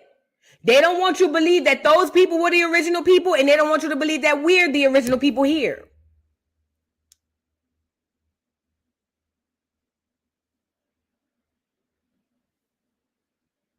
And look at this clear man. This is another so-called historian over there spying and watching in the bushes to tell us who the hell we was. Look. Of the earliest man. Then, in July, Dr. Louis Leakey and his team found what he called Zinjanthropus, nicknamed the Nutcracker Man because of the strength of his jaws. He was about 600,000 years old, and maybe the creature that makes Africa the real cradle of mankind.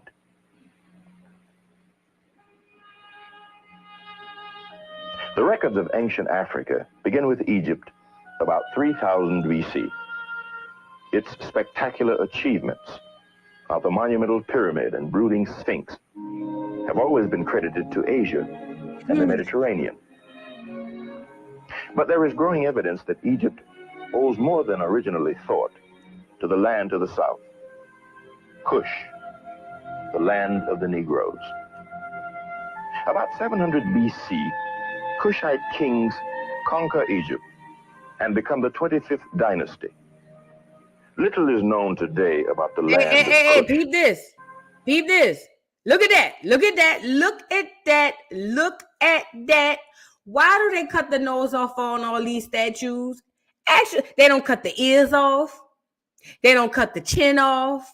Why did they remove the nose from all of these statues? Why? You want to know why? Because their nose looked like mine and yours. See, without the nose, they can say there ain't no color on it, so that was them.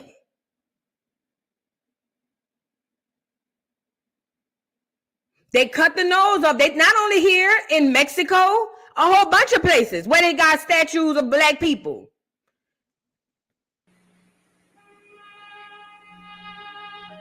The records of ancient Africa begin with Egypt about 3000 BC. Its spectacular achievements of the monumental pyramid and brooding sphinx have always been credited to Asia and the Mediterranean. That's what I wanted to say too. The original Asians were black too. You know how they got that one black samurai that they trying to run around saying it was some miraculous Negro who just learned Kung Fu so good or whatever, Taekwondo, whatever the shit they be doing over there. And he was just so great. He was the only one there. Fucking lie. Them people was black before they colonized over there too in Asia. They was they was black when before they colonized over there too.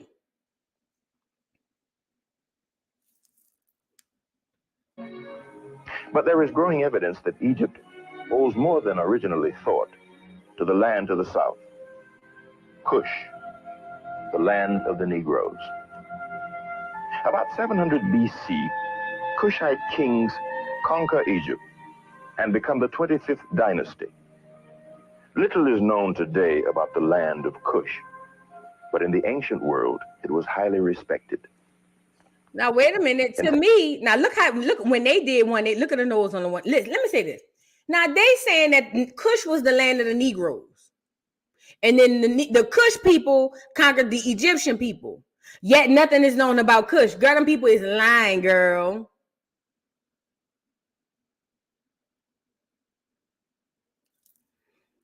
Let's get back into it, because I want to show y'all something after this. 1791, the French philosopher Count de Valny wrote of the Kushites, a people now forgotten, black, discovered while others were yet barbarians, the elements of arts and the sciences. Then, in about 325 AD, Kush is attacked and destroyed, and this ain't no motherfucking way. Well, unless that was face paint, ain't no motherfucking way. Them people could not live back there during that time. Ain't no, okay. Appears from our view. For the rest of Africa, there is little we can say for certain. You have to be careful when it comes to these artifacts. Also, look how they got the black people, the Africans sitting in the circle. You show that to a black American and think they want to fucking go down there and live like that? Hell no. Except for the Kushites, Africans had no writing.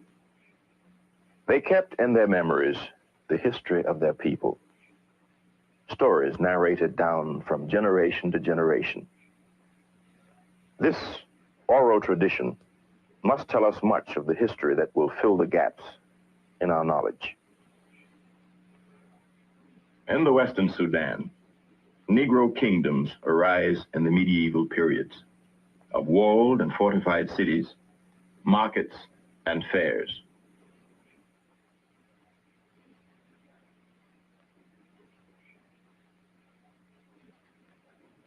Ghana is the earliest of these civilizations, going back to 300 AD. In the 8th century, an Arab writer tells us that the Arabs sent an expedition to... Oh, yeah, and the original Arabs were black, too. The ones you see now, colonizers. I don't give a good goddamn if they got doggone tan skin and a little rougher hair. Colonizers. Clear. It's who they are. To this pagan land of gold. African markets, the main source of gold before the discovery of America. Then, about 1067, Arabs from the north, fired by their new faith, storm into the Western Sudan.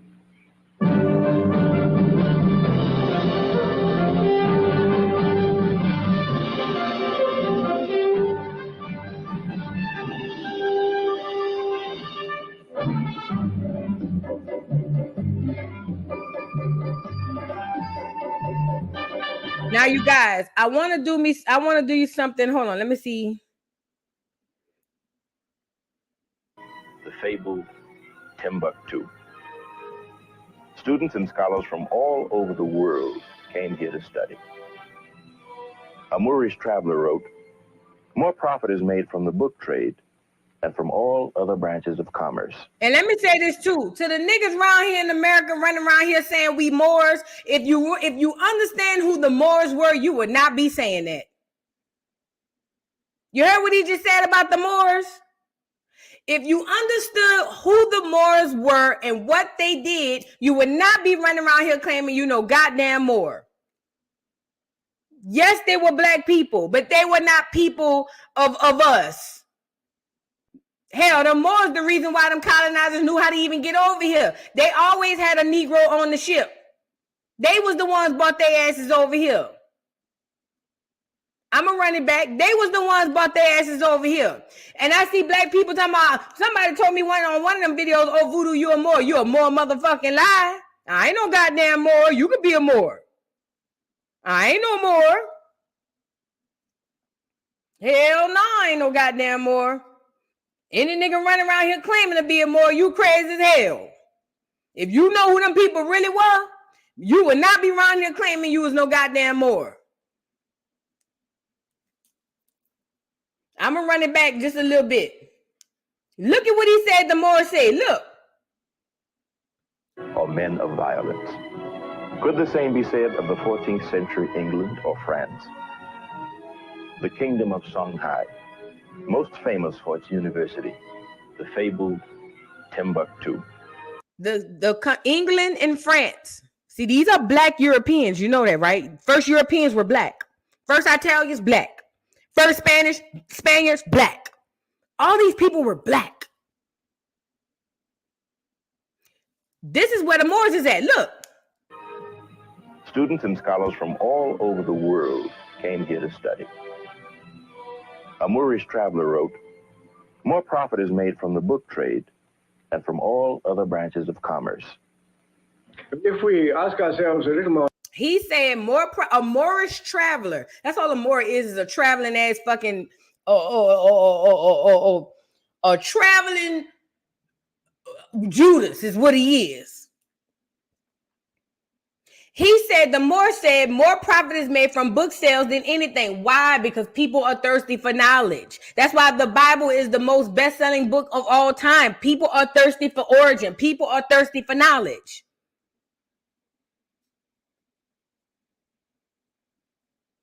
Moors were everywhere. Moors were all over. Moors were everywhere. That's why, listen, Moors were the original travelers they were all over. They would go everywhere. They were everywhere. They were everywhere. That's what they are. Traveling niggas. That's what they are. Well, not really niggas, because I think that's indicative to us. But you know, let me see. Let's see what the clear man got to say, child. Or nearly what have been the cultural contributions of African peoples to the rest of the world, then of course we are faced immediately with the remarkably original and outstanding quality of their plastic arts. The most important art in Africa has of course been dancing. And dancing has passed into the folklore of the whole of the rest of the world from its African origins. If you go to places like... Don't that look like the dude on my intro? You know, don't that? And one day we're going to do a video. One day we're going to do a video on the tribe of them people on the intro. It's going to fuck your head up. Do you hear me? It's going to fuck your head up. Let me show you how it's going to fuck your head up. They're kicking me off again on YouTube, and I'm going to go back. Don't worry about it. Let me show you how it's going to mess your head up, y'all. I'm going to wait. I'm going to wait. It's going to mess your head up. When we go over that, that's going to make it. I'll say this. When we go over that, you're going to look at it differently. That's all I'm going to say. You're going to look at it differently. I vote for educational Mondays and Wednesdays as well. Girl, y'all is crazy. Brazil or the West Indies or the southern United States, you will find African dances still being danced there, though of course in different circumstances and therefore in somewhat different ways. But the whole concept of rhythm as being an expression of the personality and not simply a wiggling of the body. And a wiggling of the body is all that most Europeans can achieve. But an expression of the personality, this comes from the African concept of dancing. More obvious is the tradition of plastic art. A large number of African peoples have developed forms of sculpture in wood, or in stone, or in ivory, or in brass, or bronze, or iron, or gold, which are of great effectiveness and great originality. And this too, of course, is passed into the general Western tradition of pictorial art and to some extent of plastic art as well. remarkable art of Benin and Ife. The bronzes of Benin were said to be worthy of Cellini. Europe was amazed at the discovery that Africans could perform such an impressive creation of bronze casting. Now look at how they talking out the side of their neck, out both sides of their neck. On one hand, we was poor, dusted, busted from Africa, living in huts in the desert with lions, tigers, and bears, oh my. But then the same Europeans went around there and saw that we were creating sculptures as with the works and the likes of this with our hands and specially made tools that we made, and they were amazed. So which one is it, nigga? Was we a clear man? I'm sorry. Was we nothing or was we something? Make it make sense. Because till this day, see all them artifacts, them clear people done stole them and put it in their museum. They tell you the truth in a lot of these movies. In the movie Wakanda, the reason Killmonger was over there trying to get the land back because he realized that people had stole all their artifacts. Remember, they robbed the museum because he said this belonged to my ancestors. So which one was it? Were we stupid, dumb, and you had to teach us everything, or were we doing this? Which one was it? And as far as that dancing stuff, I always say this because people like to attribute everything that we do here to Africa. And I would like to think this, and I could be wrong, but this is just what I believe. As melanated people, earth people, people of the earth and the sun, that's who we are. There are certain customs, courtesies, traditions, and things that we do because it is advantageous to us being the people that we are.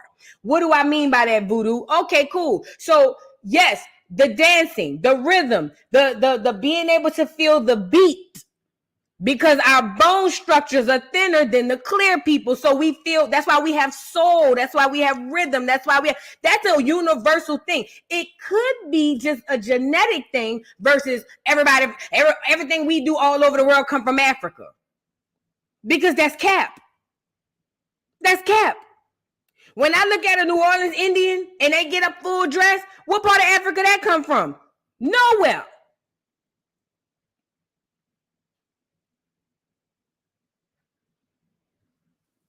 I'm just saying.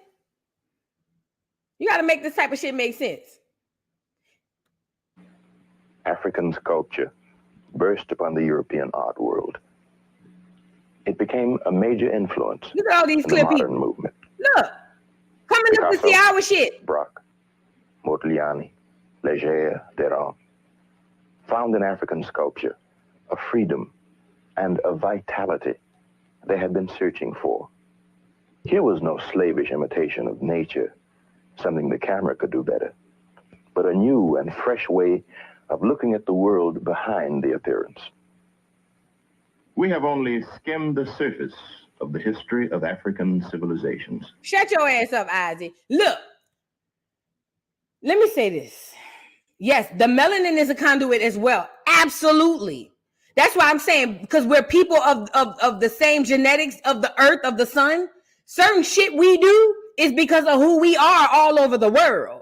I hate when black people in America, we come up with something. The first thing we want to do is attribute it to motherfucking Africa. Bitch, we ain't been to Africa in how long? We ain't get that shit from no fucking Africa.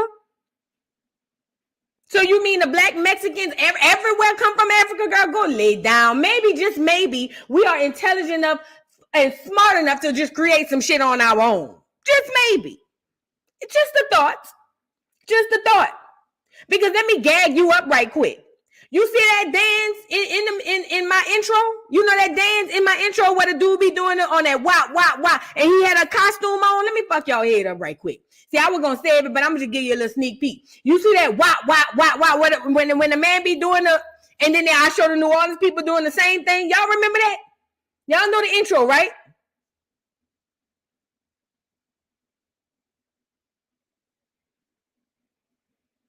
Let me fuck your head up. They got that from America. Oh, yes. You see that dance they doing out there? One of the hardest dances to perform. You know that dance? That's what they call it in their tribe. I can't remember the name of the tribe. We're going to get it. They got that from America.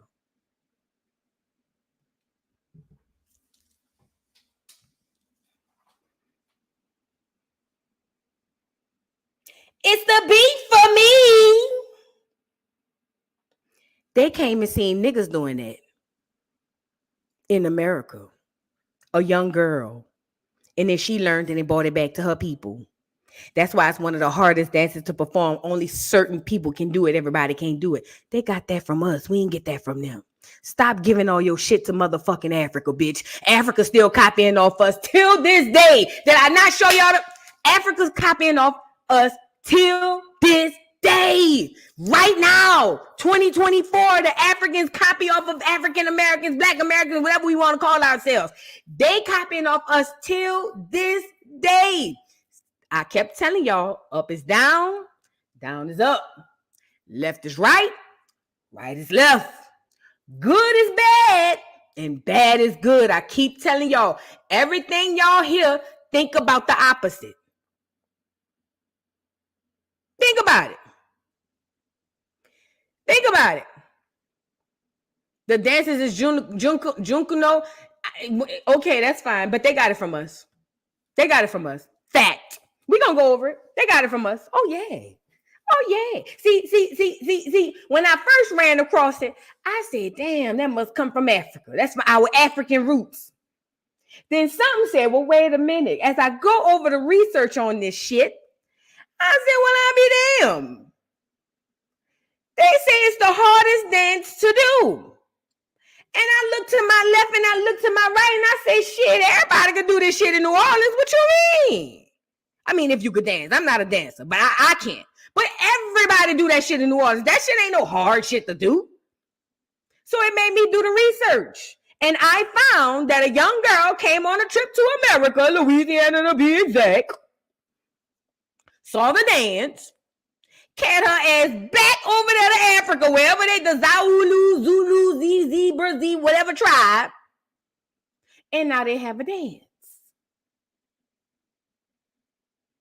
We're a special nation of people for a reason. Everybody look to us for culture, language, and everything for a reason. You get it? Mm-hmm. Yes, they got it from the Indians. They got it from the Indians. Yes, they did. Yes, they did. Yes, they did. Now, speaking of the Indians, have y'all seen this movie, The Women of Brewster Place? Y'all seen this? Let me make sure I'm on the right spot before I put it up here. Hold on.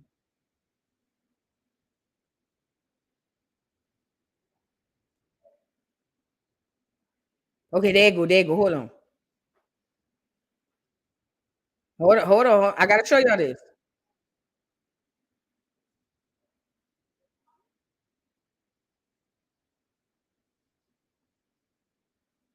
All right.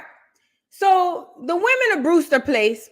This is another movie. See, they tell you a lot of truth in the movies. I keep telling y'all. In this movie, rest in peace, Cicely Tyson. She's talking to her daughter. I forget what the girl name, played by the girl. And in this movie, they are talking about, the girl is over there hollering she African. Cicely Tyson said, you ain't no goddamn African. The fuck? Wrong with you? Let's go get it. Let's see what Cicely Tyson tells her. Let's go see what Cicely Tyson tells her. Look, these are so-called Black American women. Listen. College. Yeah, I knew it. I knew you'd get around to that. You'll just never understand, will you? Understand what, baby? That my place is here, with my people. Melanie, what help could you possibly be to these people while you're living hand to mouth on a file clerk's check? Pause. I already know they're going to copyright me for this. I already knew they're going to copyright for this. Hold on. Let me see if this is it. Trying to be something I'm not? Trying to be proud of my African heritage? Hold on.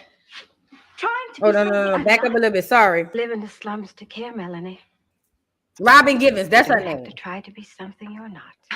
God, I can't stand this. Trying to be something I'm not? Trying to be proud of my African heritage? That's being something I'm not, then fine. I'd rather be dead than be like you. Stuck-up nigger who's ashamed of being black. You hear that? Look. The mama said you so stuck and busy trying to be something you not. Robin Givens' character said trying to be something I'm not. Listen, this is what they were indoctrinated to believe at the time. This is what they were indoctrinated to believe at the time. So you know what she told her mama? You just mad because you ashamed of being an African. That's what it is. You mad and shamed because you ashamed to be an African. That's what she's saying. Watch Cicely Tyson's response.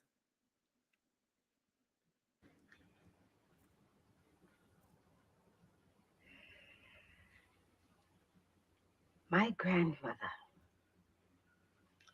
was a full-blooded Iroquois. Ooh! Pause. Did you hear what she said? Did you hear what she said? Her daughter is around there saying, you ashamed of being African. That's what this is all about. Cicely Tyson's character said, my grandmother was a full-blooded Iroquois. That's an Indian. That's an Indian. I don't know if y'all know that part. Look. That was telling you. My grandfather was a black from a long line of journeymen who lived in Connecticut since the establishment of the colonies. Ooh. My father was a Bajan who came to this country a cabin boy in a merchant marina. Did she say he came to the country as a slave? Did she say he came to the country as a slave? Did she say her daddy, her grandfather came to the country as a slave? No, she did not. No, she did not. He was a cabin boy because a lot of Africans came over here on purpose. Look. I know all of that, Mama. Then know this. I am alive because of the blood of a people who never scraped or begged or apologized for what they were. They asked only one thing of this world: to be allowed to be. And I learned through the blood of this people that black isn't beautiful. It isn't ugly. It isn't kinky hair. It isn't straight hair. Black is just black. You get it? Are you getting what she's saying to her? Because see, this is around the time we went from Negro to black. After they got Africa digested in our head, we turned black. Say it loud. I'm black and I'm proud. Y'all remember that? Y'all remember I showed y'all in the last week's Educational Friday or the week before that, Stokely Carmichael came down here from fucking Jamaica by way of New York and introduced the word black to us using black power. Y'all remember that? Remember Martin Luther King, aka Mike was saying, I don't like that word black. All the people were saying, we don't want to be no goddamn black.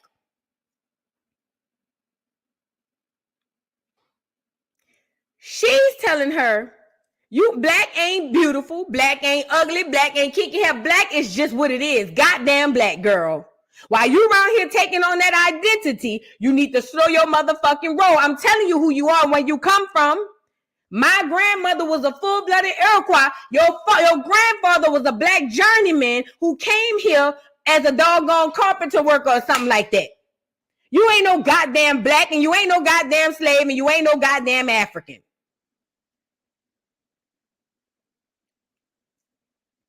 They telling you what it is. They're literally telling you without telling you. But I bet you this went over a lot of people's head. I know it went over a lot of people's head.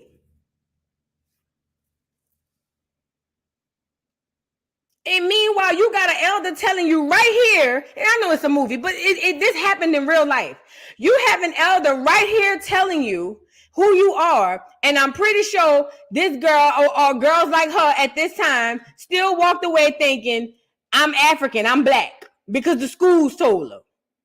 Only simply because the school and the church told you that. Your mama telling you who the hell you are. But because the school and the church told you who you was, that's what it is.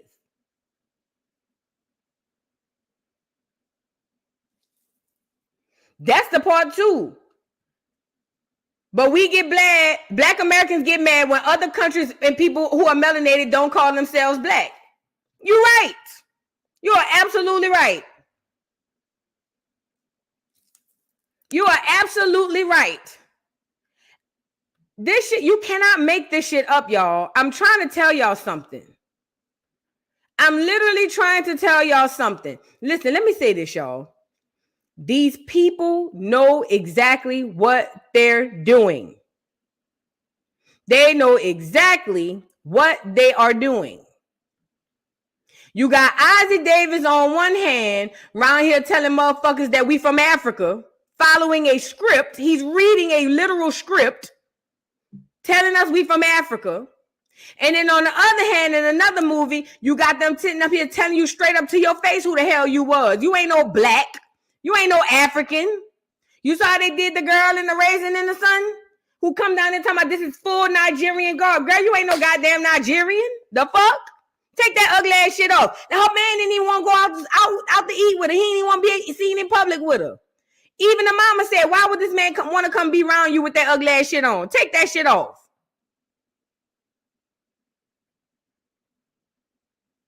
I'm trying to see if this is, oh yeah, this it. Hold on. Remember I told you, them people, shout out to Dan Calloway. I got these from Dan Calloway. Remember I told you, them people used to spy on us, just like all these clear historians are coming out. Oh, I'm a historian. Remember I told you that? I've showed you other pictures about this, like this before. Let me show y'all something. Let me fuck y'all head up right quick. Hold on. Let me fuck y'all head up right quick. Peep this. Peep this right quick.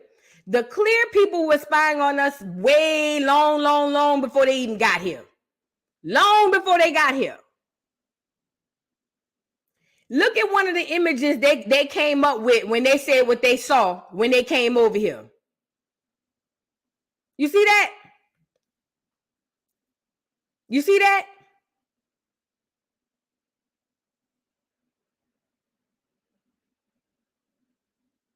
I'm of the belief when it comes to reparations, as long as we asking for money, we ain't gonna never get it. When we realize our real reparations come with that 40 acres in the mule, that land, then we might have something to stand on. But niggas want money, so it is what it is. Look at that. Look at what they said they saw when they came over here. Eons ago. Look. But the $5 Indian, the real Indian girl, go lay down.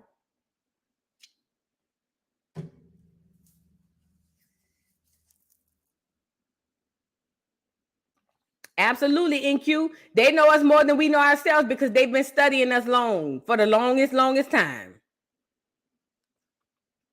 And as long as niggas, right, RDB, give back the land. As long as niggas is around there saying, run me my check, my money, even Martin Luther the King was going for economic rights. He wanted land. He wanted health care. He wanted the shit that we was owed. They took him up out of here, but he didn't ask for no money. When he said we coming for our check, he didn't mean a literal cut us all a check and then let us go. He wanted our land. He wanted our health care. He wanted our shit, what was due to us. I don't want no money. Run me my land and I'm good. Let me show you some other stuff they found when I showed y'all some pictures like this before. I done showed y'all some pictures like this before. Let me show you some other shit they seen. Hold on. Let me see. Will it let me go to... I might have to... Hold on. Will it let me... No. Shit.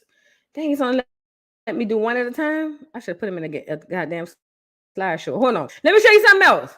Let me show you something else they saw. Peep this. Did it change over? Let me see. Did it change over?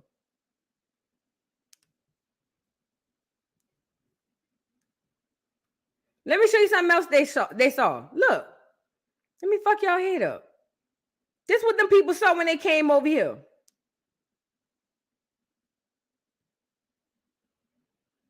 Look. You see that? You see that?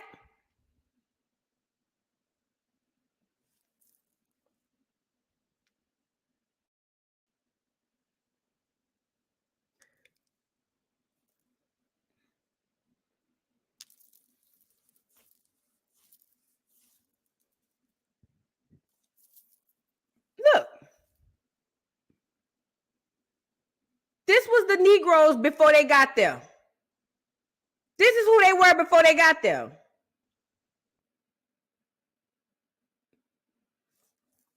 I think I got another one. Hold on.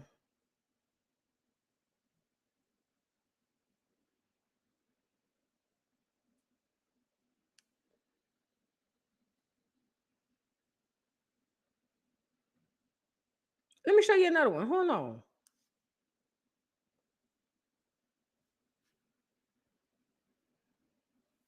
Look at that.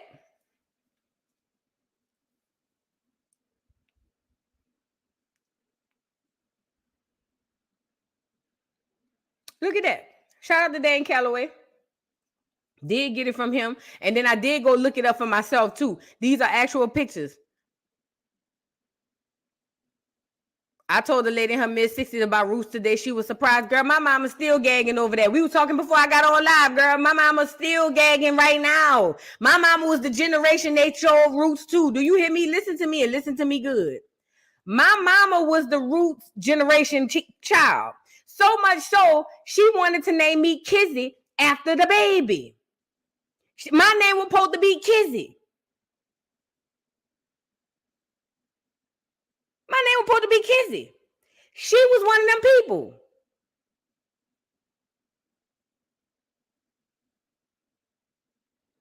So when she was on Educational Friday, when she heard Alex Haley himself say that he was lying, she's still gagging. She's gagging like y'all was gagging when I put up Jay-Z with Denzel, girl. She gagging still to this day like that.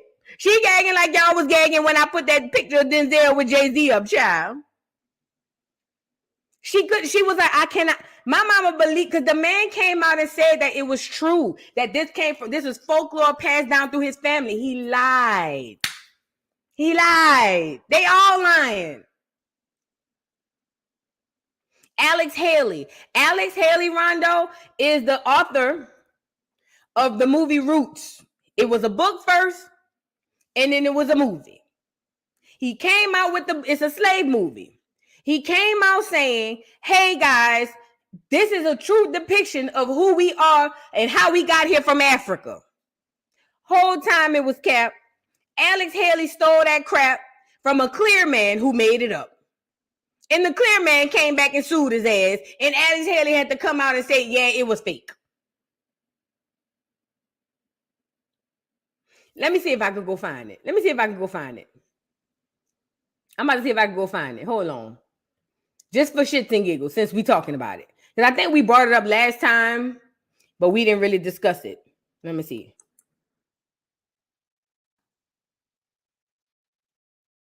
I could just pull up my Educational Friday.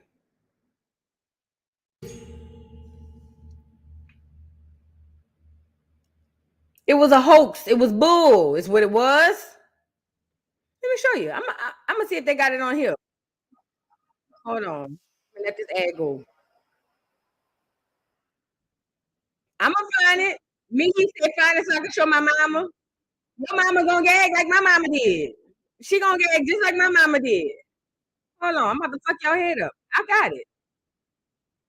Hold on.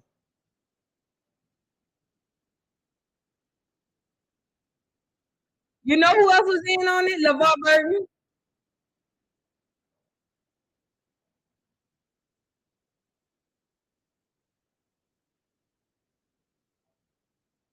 Hold on. He's definitely on here.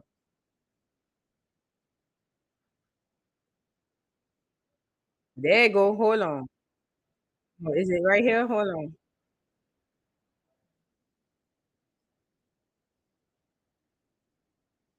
Before I get to that part, I see that timestamp. Hold on. I'm about to show y'all.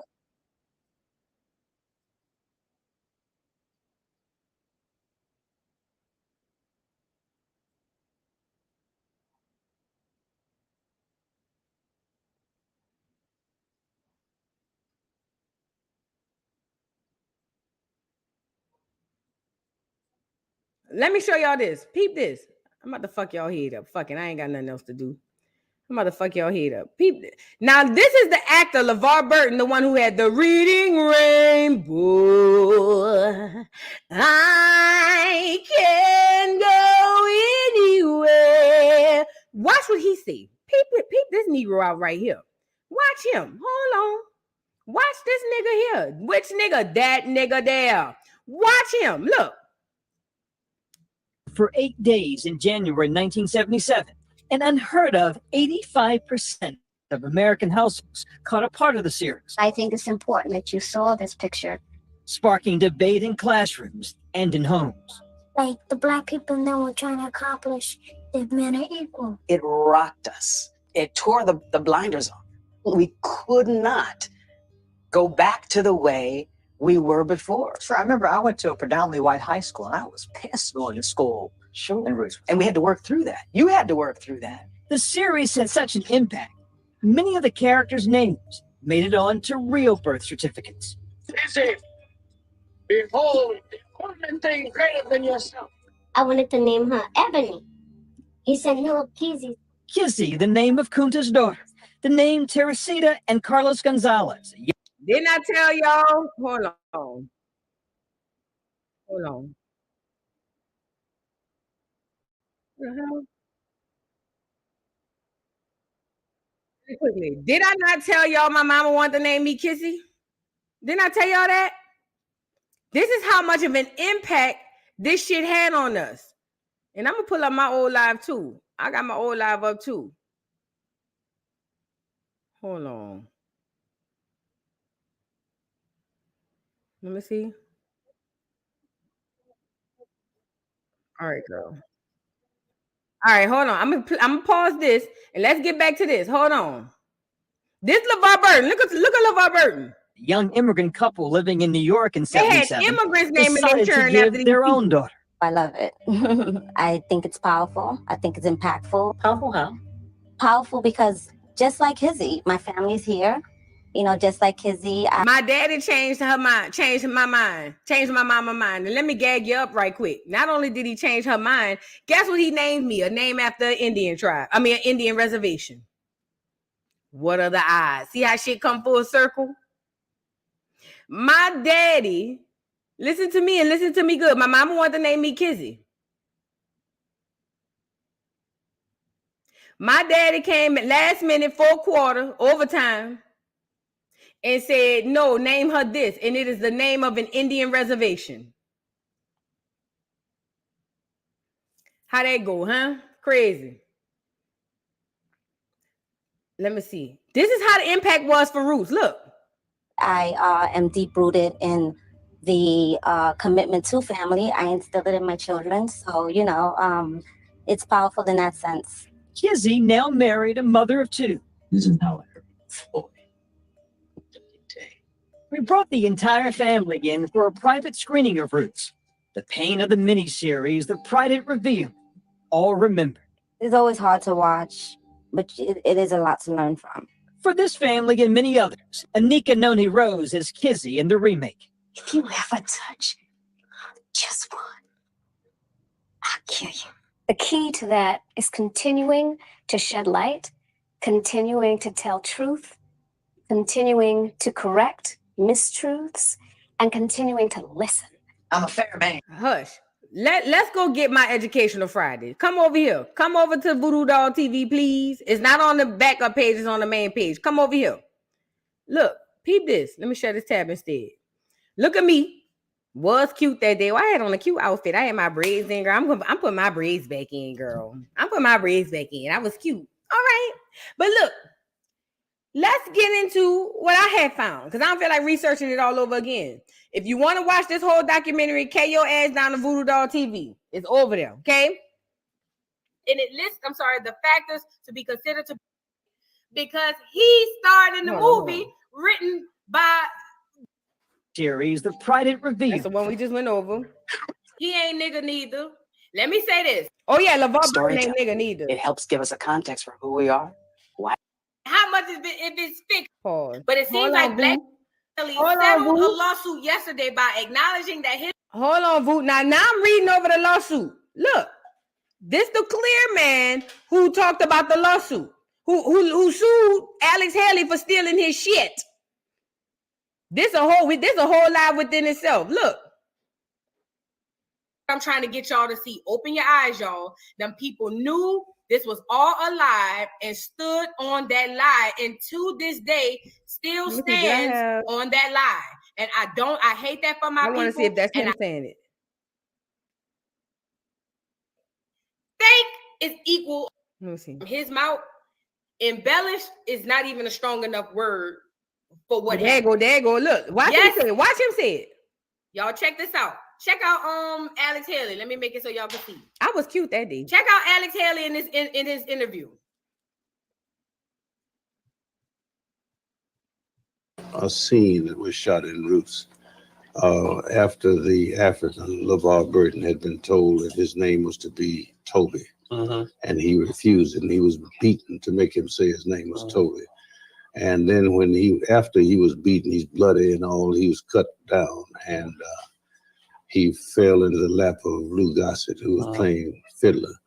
And the emotion of that scene was the most gripping thing I think we witnessed. That was the dramatization.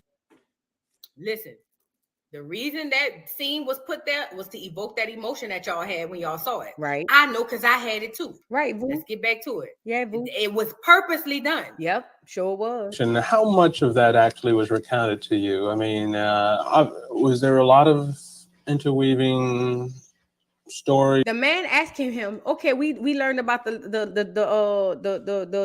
what do you call it? The scene. How much of that was really true and really real? Watch Alex. You know, a lot of leeway given in the storytelling now. Oh, you're talking about in the book or the film? Well, that your family passed down. I mean, how much detail? They asking him, you said that this came from y'all having talk around the fireplace and your family told you about stories like this. That's what you said you used to grab from to create Roots. What did your family actually say? That's what the man asking him. Watch. What my family passed down was at best a skeleton. That's all you could expect of family. What a lot of it, I thought maybe you're going to ask, and maybe you are in another way, is how much of the book is fact and how much is fiction. Well, a whole lot of it's fiction. Just girl, Voodoo today and Voodoo of yesterday had the same exact reaction at the same damn time. Okay, we both reacted the same way at the same time. Did you hear what he said? He said they passed down the skeleton. The man said, well, look, shit, layman terms, how much of this shit is real and how much well, most of it is fake. Well, since you asked, girl, you put me in the corner, most of it is fiction. Oh, yes. Let me play it back for when you show your mama me, because I want your mama to hear this part real good, okay? Peep it. We witnessed. That was the dramatization. Listen. The reason that scene was put there was to evoke that emotion that y'all had when y'all saw it. I know because I had it too. Let's get back to it. It was purposely done. And how much of that actually was recounted to you? I mean, was there a lot of interweaving story, you know, a lot of leeway given in the storytelling now? Oh, you're talking about in the book or the film? Well, that your family passed down. I mean, how much detail? They asking him, you said that this came from y'all having talk around the fireplace and your family told you about stories like this. That's what you said you used to grab from to create Roots. What did your family actually say? That's what the man asking him. Watch. What my family passed down was at best a skeleton. That's all you could expect of family.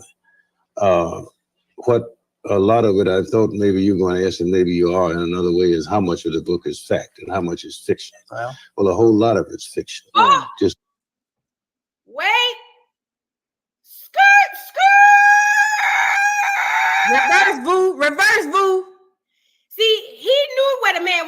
with it. He didn't even want to beat around the bush. Mm-hmm. He said, I thought you was going to ask, but, you know, I'll just give it all up. How much of it's fact and how much of it if it's fiction?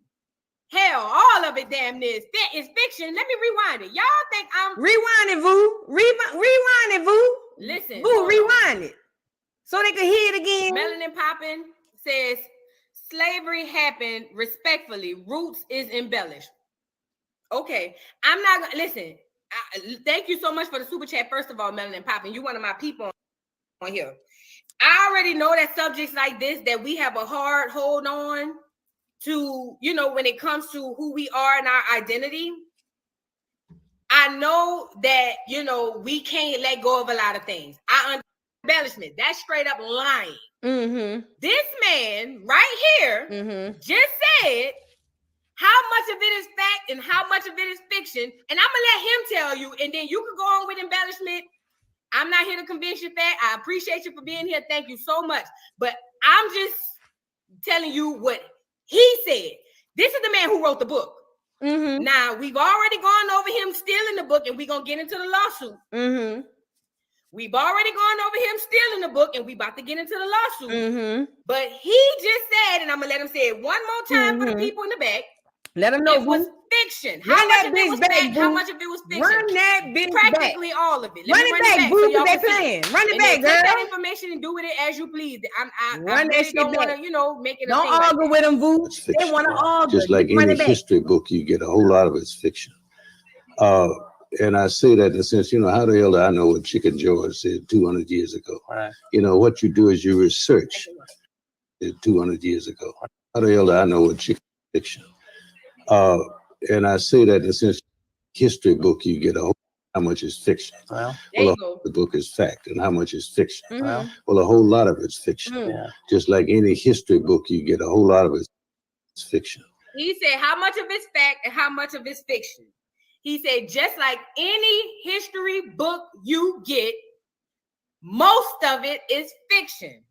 Fiction is equal to false. Mm-hmm. False is equal to fake. Yep. Fake is equal or synonym to lie. Sure you get is. it? Sure is. Sure is. Take Go that ahead on, information Boo. and do with it as you please. I'm just Hold giving it to on. you back. Bitch, when I tell you Voodoo she was cooking, Voo, bitch, you was cooking here and you looked at cute fat. Sure did. Voo was cooking. Do you hear me? In the kitchen with the wrist flipping like it's stir fry. Bitch, Voo was in the kitchen wrist flipping like it's stir fry. You was cooking and you was cute, bitch. Girl, you was cute and cooking? Girl, please. Niggas wanted to marry you this day, girl. What is you saying, girl? Please. Girl, this is crazy. How you be cute and cooking? Girl, this is crazy. This not supposed to go like this, but it went like this. I don't know how.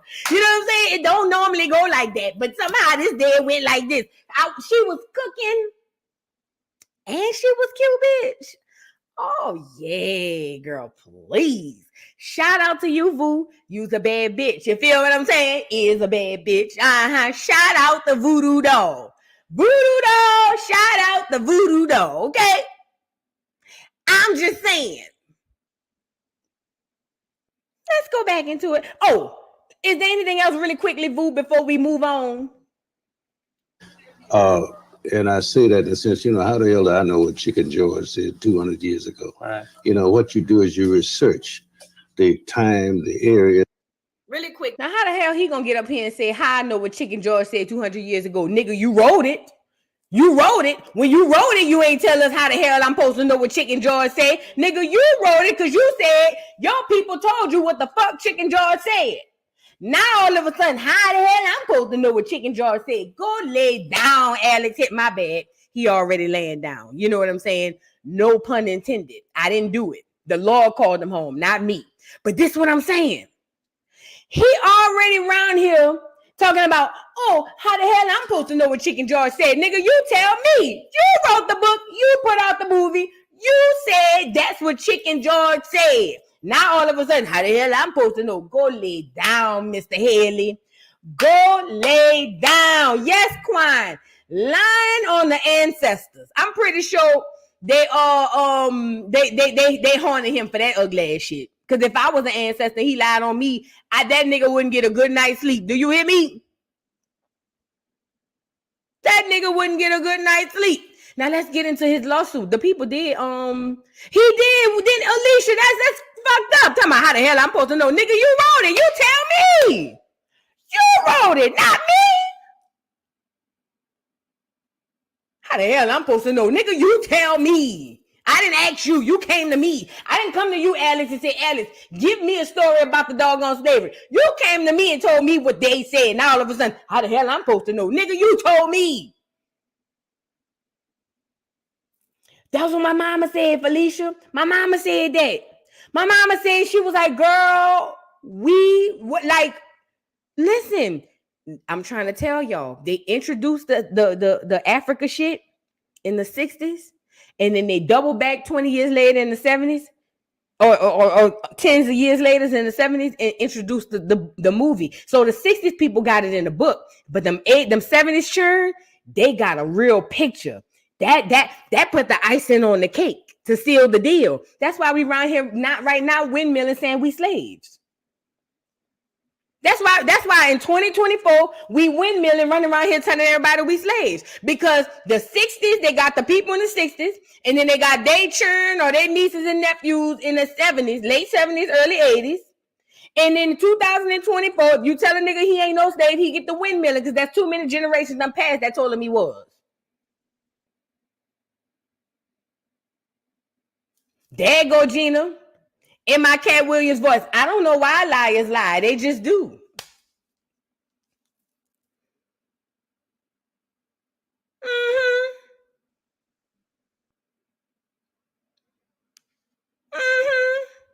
Oh yeah. Let me see if I can find the lawsuit, because they sued the piss out of him. Oh yes, they did. Made him pay. Yes, they did. They made him pay. Hold on, is this it? Now, how I know that he don't know it? Right? Oh, this is a good point. If I know that, that I would be left out behind just because of how I feel about, or what I feel a person is. I mean, everybody double talks. We all contradict ourselves. It's human nature. Now, we're going to get into Dick Gregory on the Boulay side, but in this, he is corroborating everything we just went over. Remember I told y'all about the Boulay? Remember I told you they are handpicked? Remember I told y'all the Boulay people is the ones that are chosen? They're advisors to the king. Yes, he got his story from a clear man, Tandra. Yes, ma'am. Do I need to go back? Oh, let me go. Let me show y'all something right quick. Yeah, stand by, Tandra. Stand by. Thank you, Coogee Woo. Thank you so much. I'm about to show you something really quick. Let me catch this timestamp so I can come right back. Where we at? We are at, what timestamp we at? 2:17. Let me go back to the front. Let me go back to the beginning. Let me show you the clear man he stole it from. Oh yes, go and do that part. Gonna do that part. Look, this right here, this clear man right here is who he stole it from. Harold Corlander. Watch. Let's get him up here. Hold on. This is interesting to know about the guy, Harry Corlander. It says, Harold Corlander was an American novelist, folklorist, and anthropologist, and an expert in the study of Haitian life. How in the hell is a clear man the expert in the study of Black life? Because Haitians were Black and are Black. The author of 35 books and plays and numerous scholarly articles. First of all, this is a folklorist. Remember, we went over it. It says right here, American novelist and folklorist. How are you putting somebody who literally makes stuff up into a category of scholarly? Because that's a part of the agenda to make you believe whatever it is these folk want you to believe, which is that you have no power, you was a slave, and you came from Africa, and you still in slavery. It goes on to say, Corlander specializes in the study of African, Caribbean, Afro-American, and Native American cultures.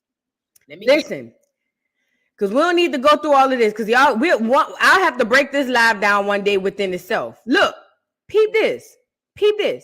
This is the clear man who Alex Haley stole the whole concept of roots from. And guess what? This clear man made it up. He stole a lie and gave it to us. I'm talking about Alex Haley. Everybody reading this book called Roots. Let's get the book back up here. Everybody is reading this book because they can't believe that finally we have found something that says who we are. This is the book. You guys see the book. This is the book.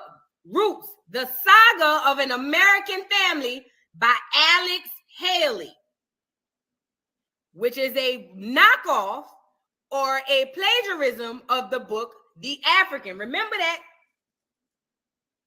Remember that? All right, now let's move on. We Y'all got that caught out that? of the way. Y'all caught that? Hold on. Might be too far.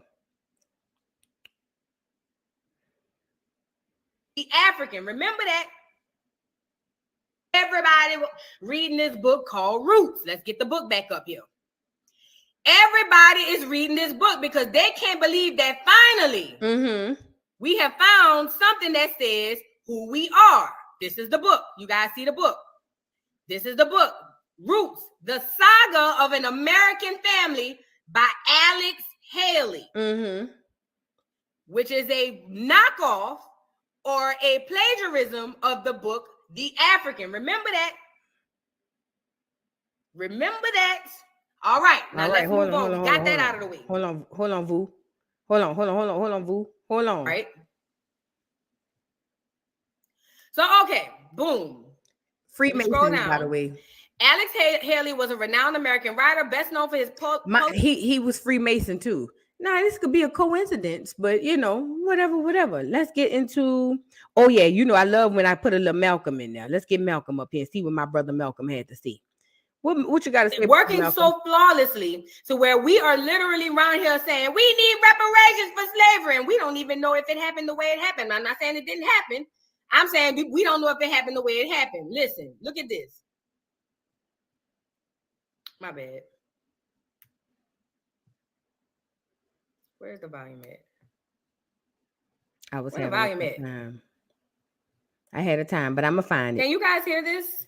No, girl, we can't hear. Find the volume, Vu. Let me know if y'all can hear that. No, we can't hear it, Vu. Let me know if y'all can hear that.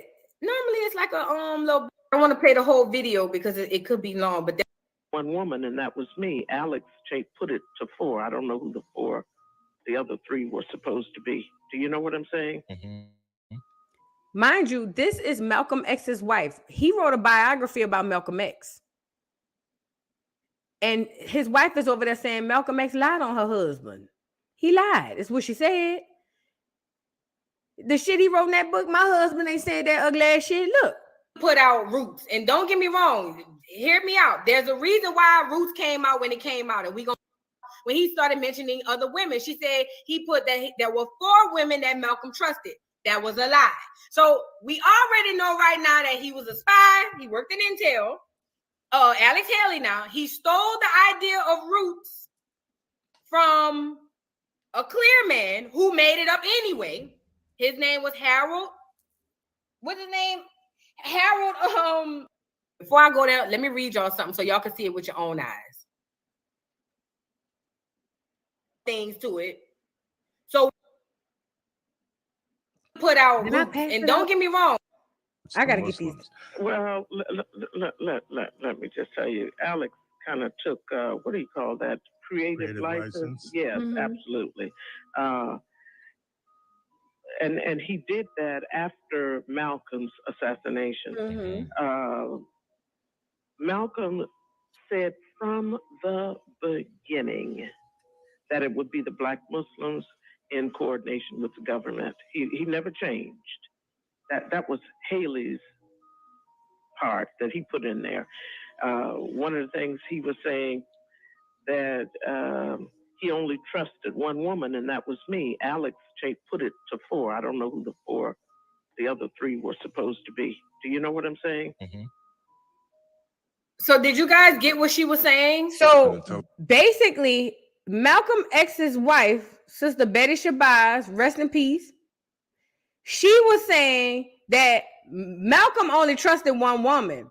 But Alex Haley waited till after Malcolm passed. Do you hear me? Waited till after he passed and then turned around and was like, oh, he trusted 4 women. He was a fucking liar. How Cat said, I don't know why liars lie. They just do.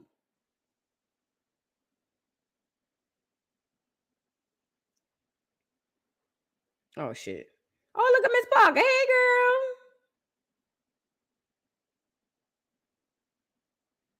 About that. He said Django Unchained was better than Roots. It was.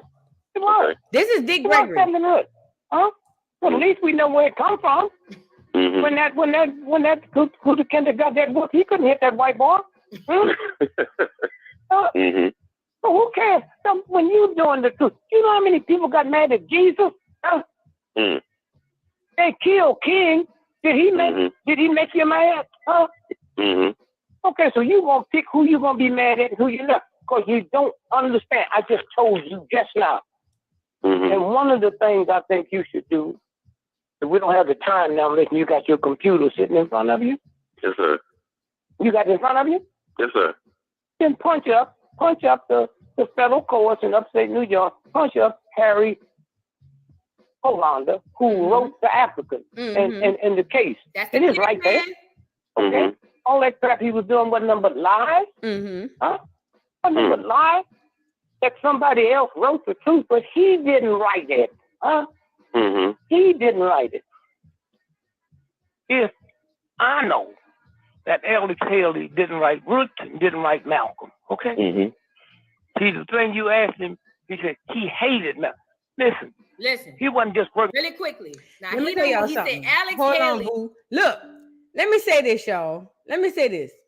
Listen to me and listen to me good. Alex Haley, everybody who was anybody knew that was cap. But mainstream media pushed that shit as if it were true. And I ain't gonna keep sharing. This gonna have to be a whole nother live. Let me tell you this, y'all. Let me say this, y'all. There's gonna have to be a whole nother live. Tandra, he got it from a clear man named Harry Corlander. Look him up. Harry Corlander. Courlander. This man made it up, which I don't believe. I believe that the powers that be say, hey, we need, because he was already a writer writing other fictional shit. I believe the powers that be say, hey, we need something for these niggas to think they African slaves. And then Corlander wrote his shit up. That's what I believe. But ultimately, what I'm telling y'all is, not only did the clear man make it up, guess who else made it up? Guess who stole it and then added a little razzle dazzle to it? Guess who stole it and added a little razzle dazzle? Alex Haley. It was all cap. Cap, kibbity cap. It's who it was. Cap. How you steal a lie and add a little funk to it? And tell everybody it's nothing but the God honest truth, and then turn around and say, well, how the hell I'm supposed to know what Chicken George said? Nigga, you, the fuck?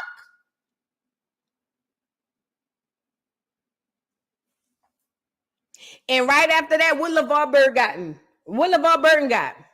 I can go anywhere. And he was a transplant. Rings to grow and things to know. A reading rainbow.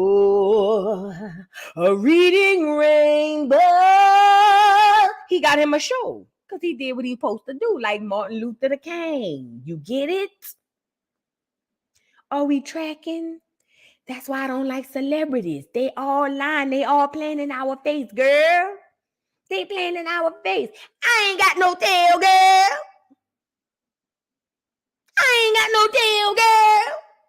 They playing in y'all face. But one day we'll do a Roots thing. We got to do one for the dance. We got to do one for a few things around here. You know what I'm saying? Because, it's a new... Yeah, that's right. Miss Sophia home now. Things going to be changing around here.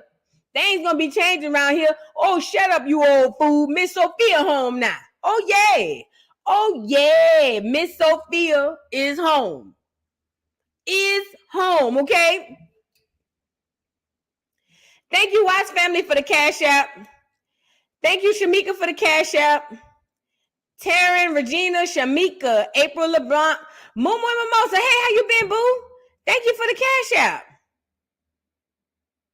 Thank you for the cash app. Who else sent me a cash app? Annie. Thank you for the cash app. Hey, Voodoo Doll. I can't leave a comment much. Oh, that's all right. Thank you so much for the cash app. Oh, are you saying you incapable? You're not blocked, baby. So you can leave one. Thank you to Real China Doll for the cash app. And also thank you to who is this? Nick Katisha? Is that how you say your name? Thank you for the cash app. Y'all, we gonna have to, that's a whole nother live, girl. My bad. I only said the first name. My bad. Let me tell y'all something. Them people be playing in y'all face. Y'all know that, right? Oh, yeah. Michelle, hell yeah. It's a big pussy poke. See, there's a Jay-Z. There was a Jay-Z and then and a Denzel in all times. Oh, yes. There's a Diddy of all times. Yes, absolutely. So do I believe that LeVar Burton was down there at the freak offs? Is a pig pussy poke? Is a well coochie blubber? That's your answer. You see what I'm saying? If a pig pussy poke and a well coochie blubber, then absolutely he was down there at the freak offs. Absolutely. Thank you, Whitney, for the cash app. And thank you, Tandra. How do y'all send these personalized ones? These be so dope, and I don't even know how to respond to it. Thank you so much for the personalized cash app. Y'all be really fucking with the dog. Let me say this, y'all. When they say I hate everybody, I don't hate everybody. I don't even hate regular people. Even the people that be cursing me out and dogging me. I don't hate them. And I still would be like, girl, whatever. It was what it was. It is what it is. Let's move on. You know, them celebrities, though, I really hate, honestly, and it's bad to say that I hate anybody, but pastors get under my gears. They grind my gears the most. Pastors, because they are the central region of the fuck ups in our neighborhoods and in our community. But ultimately, I despise pastors, and I really, really do not like celebrities because they are all puppets here to mislead us, misguide us, and keep us fucked up. Okay.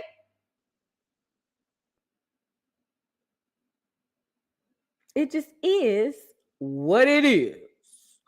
Anyways, we're gonna leave this Educational Friday right here. Next week, either we'll do the dance. We'll figure out what we're gonna do next week. Click the little star. Let me see. What you say that? Oh, I see it. I never know how to respond to that. But the star still send me straight to the cash app. It's not letting me respond. Maybe my finger's too fat. Give me my pointer thing. It's still not letting me respond. I'm gonna have to see when I get off of here. It ain't letting me respond. Oh yeah, you. All right, Gina, I'm gonna play it. Gina said I gotta play that.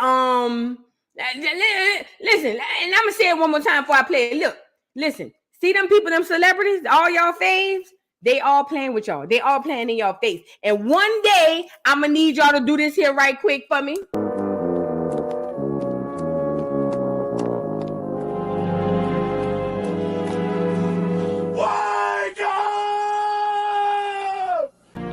Please wake up. I keep trying to tell y'all don't be want to hear me though.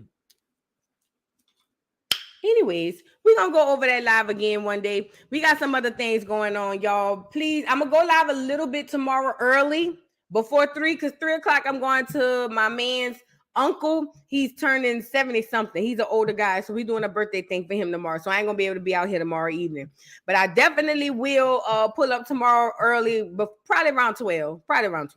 So make sure y'all pull up for that. Thank you to everybody who been here, man, who fucks with the Educational Friday. I love Educational Friday. Oh, thank you so much, Lisa Love Scott for the cash app. Hey, boo, just a little something for the tuition shop. Thank you, girl. Thank you so much. I appreciate y'all. Listen, again, just so you tell a friend.